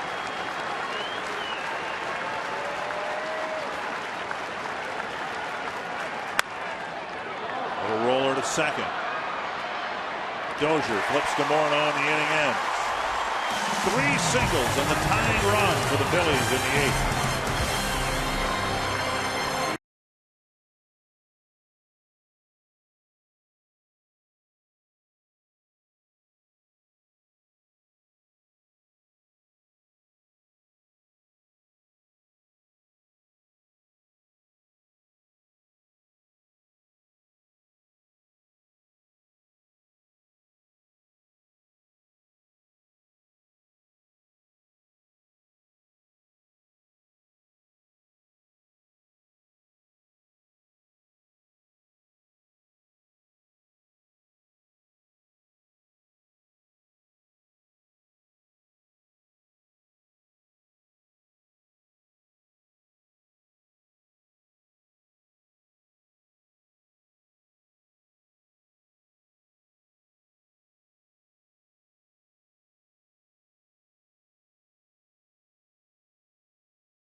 Of the 8th. Now the Twins look to answer in the bottom half of the inning. Be sure to stick with us after the game for Twins Live, presented by CenturyLink. We'll talk about Twins pitcher PJ Walters and another quality start for him, going more than 7 innings. Also, the Twins flashing some leather with some nice plays defensively tonight. And also hear from manager Ron Gardenhire after the ball game on Twins Live. Guys? Well, thank you, Jamie. Ryan Dunsing giving up the tying hit, but he got an awfully big out and getting Dominic Brown. Retired 2 of the 3 men he was asked to get. Now the Twins will try to retake the lead against veteran reliever Mike Adams. Yeah, Mike Adams signing as a free agent over the winter. Last couple years with the Texas Rangers, making his 24th relief appearance. 18 hits in 20 2/3 innings, 10 walks, 22 strikeouts. Steve LaRue into the ball game, the backup catcher to the backup catcher here. In essence, 4th on the depth chart for the Phillies in the catching ranks. And Jamie Carroll will lead things off in the 8th. A lot of eyes on Adams, who has been dealing with biceps tendonitis. He's not been at all healthy. Coming into the ball game for the 24th time. He's been effective enough, but really there's some concerns about how durable he can be, and he misses with the first 2 pitches.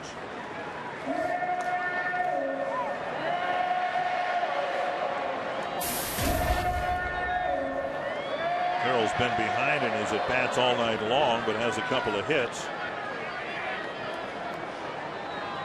Now he's ahead on the count, 2-0.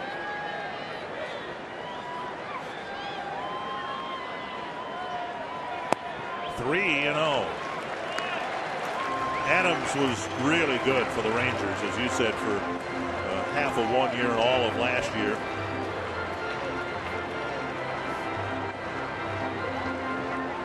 Yeah, last year 61 relief appearances, won 5 games out of that bullpen for the Rangers.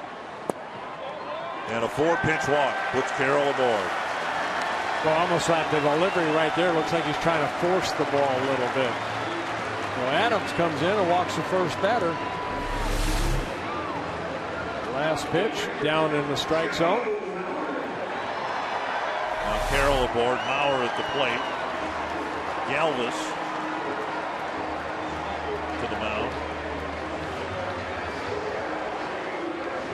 And LaRue also on the mound.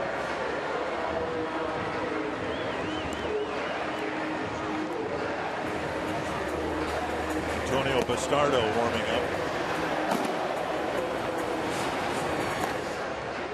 They brought Adams in. He's walked Carroll. And a left-hander warming up, but the left-hander is not facing Mauer.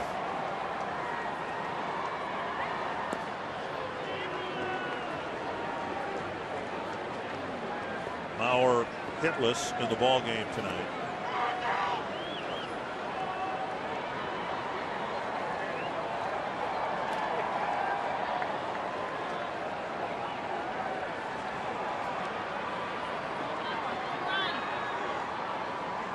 Ball 1. We've seen Adams. We saw him when he came over to the Rangers, and we've seen him be much more fluid out there on the mound than he is here tonight. Yeah, it looks like that shoulder's bothering him a little bit, the way he's kind of slinging that ball. We also saw him with the Milwaukee Brewers when he first came up with them. And spent some time with the Padres. Hasn't thrown a strike yet. 1-1. Adams really opening up, and delivery taking him over toward that first base line.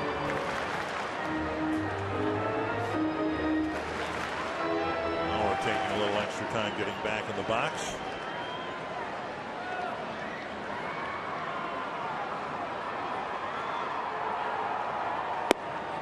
Strike 2. It's a measure of how great a hitter Mauer is. You think, okay, righty, lefty here. Well, Charlie Manuel leaving Adams in because, incredibly, Mauer hits left-handers better than he hits right-handers. So, but you also turn Ryan Doman around and then Willingham to follow. Right.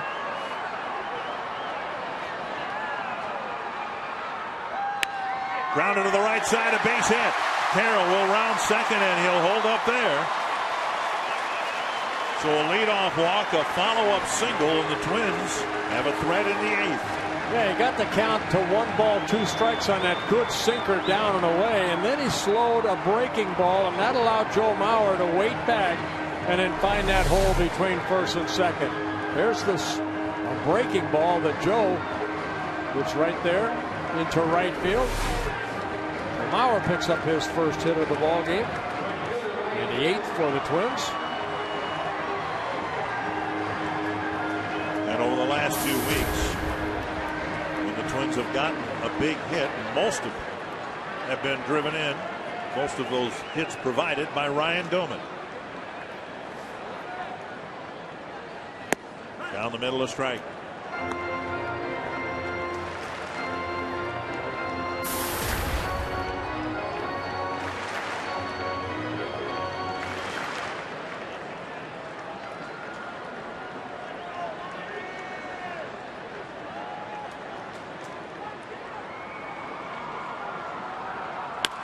Tapper back to the mound. Out at second, and that's all they'll get. Mauer retired. First and third on a number back to Adams, and that'll bring up Willingham. Yeah, keeps the double play in order, but that ball not hit hard enough to where Adams maybe thought about turning a double play. As a pitcher, you want to make sure you throw a good throw to Rawlings. Kind of chopped right there. Adams fields the ball. The throw a little bit low to Rawlings and no return throw to first base. Is it ever a good idea to make the throw to third base and get the lead runner?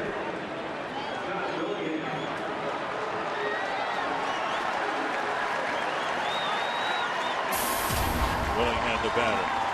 Question was, is it ever a good idea for the pitcher to get the lead runner at third base? Not in that situation. You want to keep the double play in order. But I think the throw was too low for Rawlings really to make that good throw. Willingham with the go-ahead run at third. Dillman across the way at first.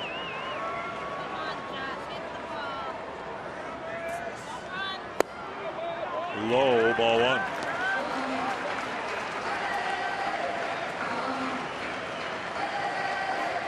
Willingham has hit the ball in the air to the outfield 3 times. Once over the head of Revere. Excuse me, once off the fence in left out of Brown's reach for a double. Well, this is the time of the game right here, and also an at-bat that you want to change things around. Twins have had trouble scoring a runner at third base in situations like this as of late.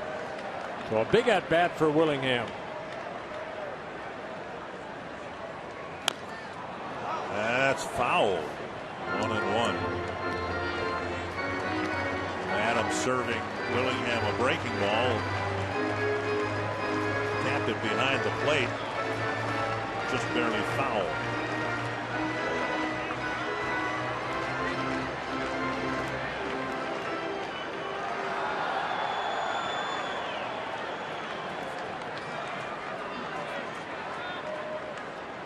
One and one to Willingham. Popped up near third in foul ground. Young with the catch, and Willingham is retired, out number 2. And the Twins will rely on Morneau now to get the big hit in the 8th inning. Charlie Manuel is going to bring in presumably Bastardo to face Morneau. Take a look at the last pitch. Kind of stayed right there, and a ball that Josh would have liked to have driven somewhere other than popping it straight up. Disappointed in that at bat. Charlie Manuel raising his left arm high. He doesn't want any more confusion tonight about which pitcher to come in, and it will be Bastardo coming in to face Morneau with the go-ahead run at third.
See if Justin Morneau can get the big hit against the left-hander. Swing for the fences. with the new Home Run Derby mobile game from MLB.com. Available for iPhone, iPad. You can download free today. Compete for the highest scores in a derby mode that recreates the real Home Run Derby tournament at the All-Star Game. Home Run Derby from MLB.com. Bastardo coming in for the 27th time out of that bullpen. Very good, 2.45 ERAs, worked 22 innings, given up 18 hits, 14 walks, 1 intentional with 21 strikeouts.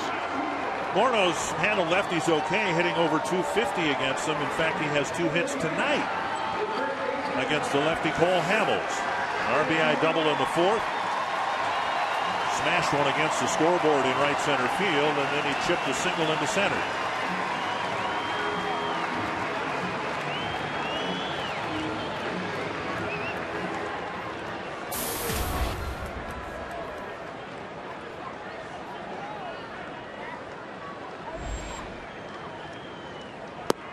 Down low, ball 1.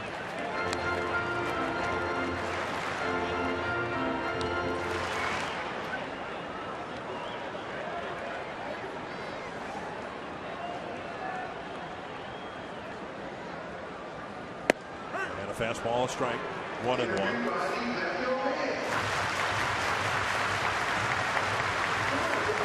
Bastardo fastball, slider, pitcher with a changeup.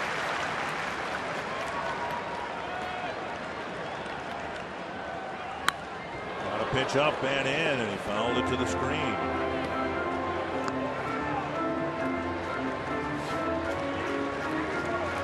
Left-handers have done with success against Morno, get to this point and then throw breaking balls down and away off the plate.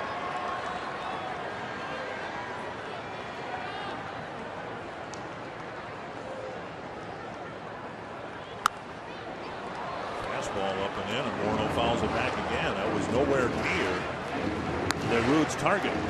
Got 4 straight fastballs to Justin. There's the splits.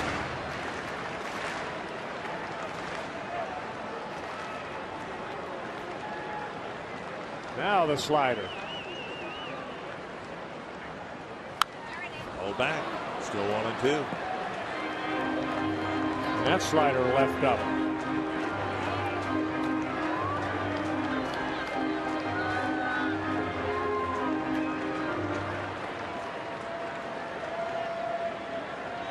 Hoping Willingham rather, hoping his teammate will pick him up. Another foul.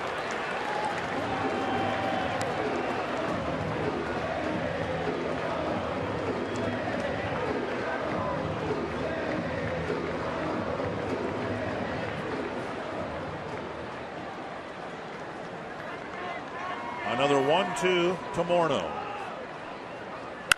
Up the middle, a base hit. And Josh Willingham, all 230 pounds of him, is picked up by Justin Morno. And Justin picks up his 3rd hit of the ball game, his 2nd RBI, and he gives the Twins a 3-2 lead. A solid single to center for Morno, who fouled off 4 2-strike pitches. Yeah, fastball away, right back up the middle. Jamie Carroll scores. And the Twins lead by 1.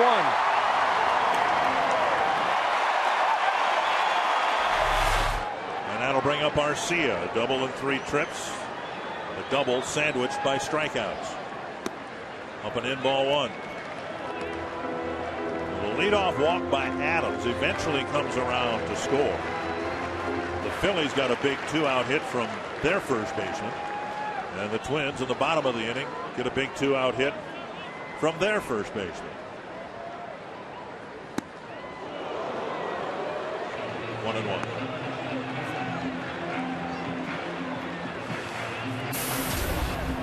And with that 1-run lead, Glenn Perkins getting loose in the bullpen.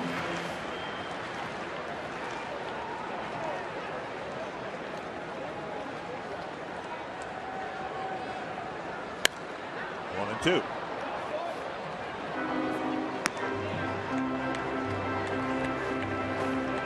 Saw Glenn Perkins warming up with the Twins taking the lead. save opportunity unless Arcia does something silly here, like hitting a 3-run home run.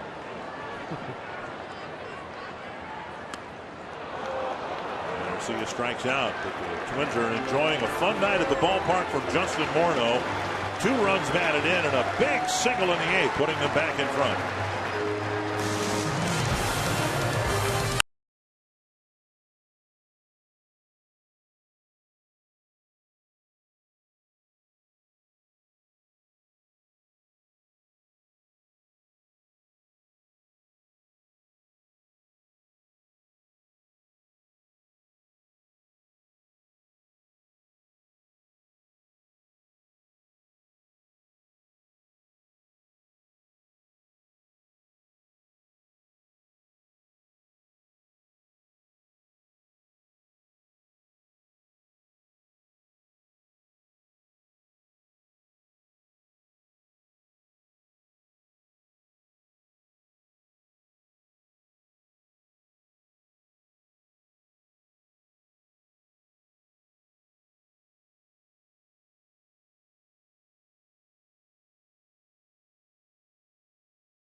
Justin Morneau has driven in 2 of the 3 Twins runs tonight. And tonight on our AT&T Twitter poll, we asked you which catch was better, Ben Revere's over the shoulder grab August 2011, or what Byron Buxton did yesterday in Cedar Rapids, Iowa. And the results dead even, which means, of course, we'll have more voting tomorrow. 2 great catches. Well, Glenn Perkins coming into the ballgame looking for save number 14. His last save coming Saturday in the Twins' 11-inning 4-3 win over the Nationals.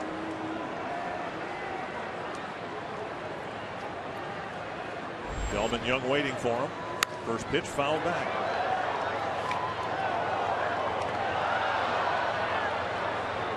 Chris Parmalee in right field for Ryan Doman.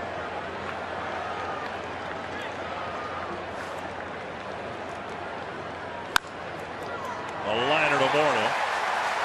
Young hitting it fairly hard for the first out of the inning. Yeah, Justin playing off the line. Ball hit right to him. Delman now 1 for 9 against Glenn Perkins. Now we'll bring up John Mayberry Jr.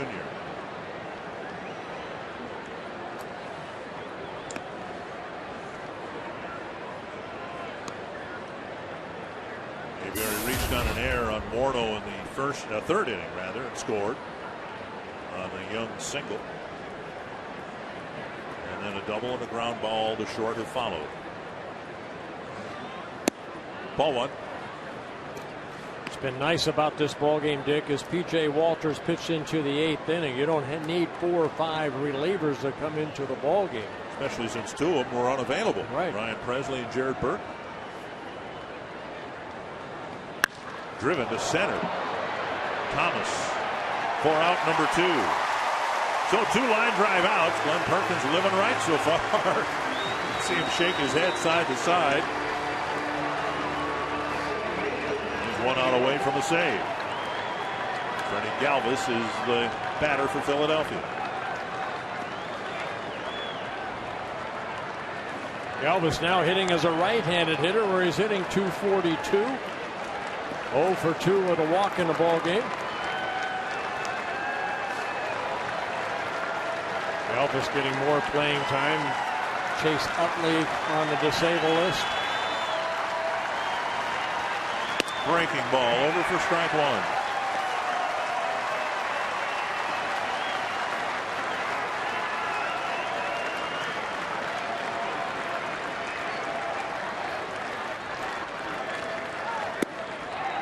Ball away.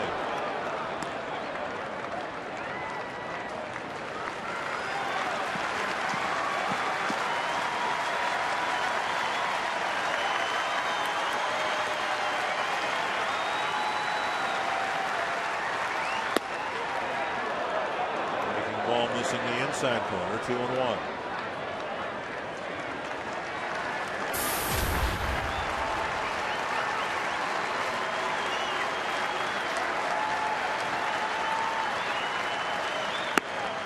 Did he go? Nope, 3-1.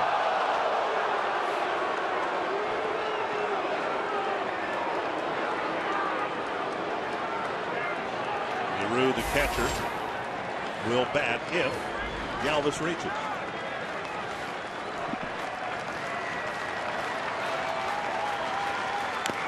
Might have swung a ball for foul, and it's 3-2.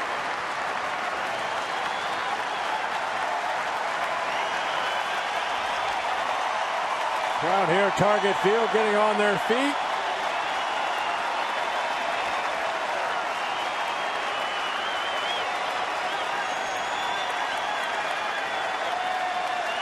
Breaking ball got him.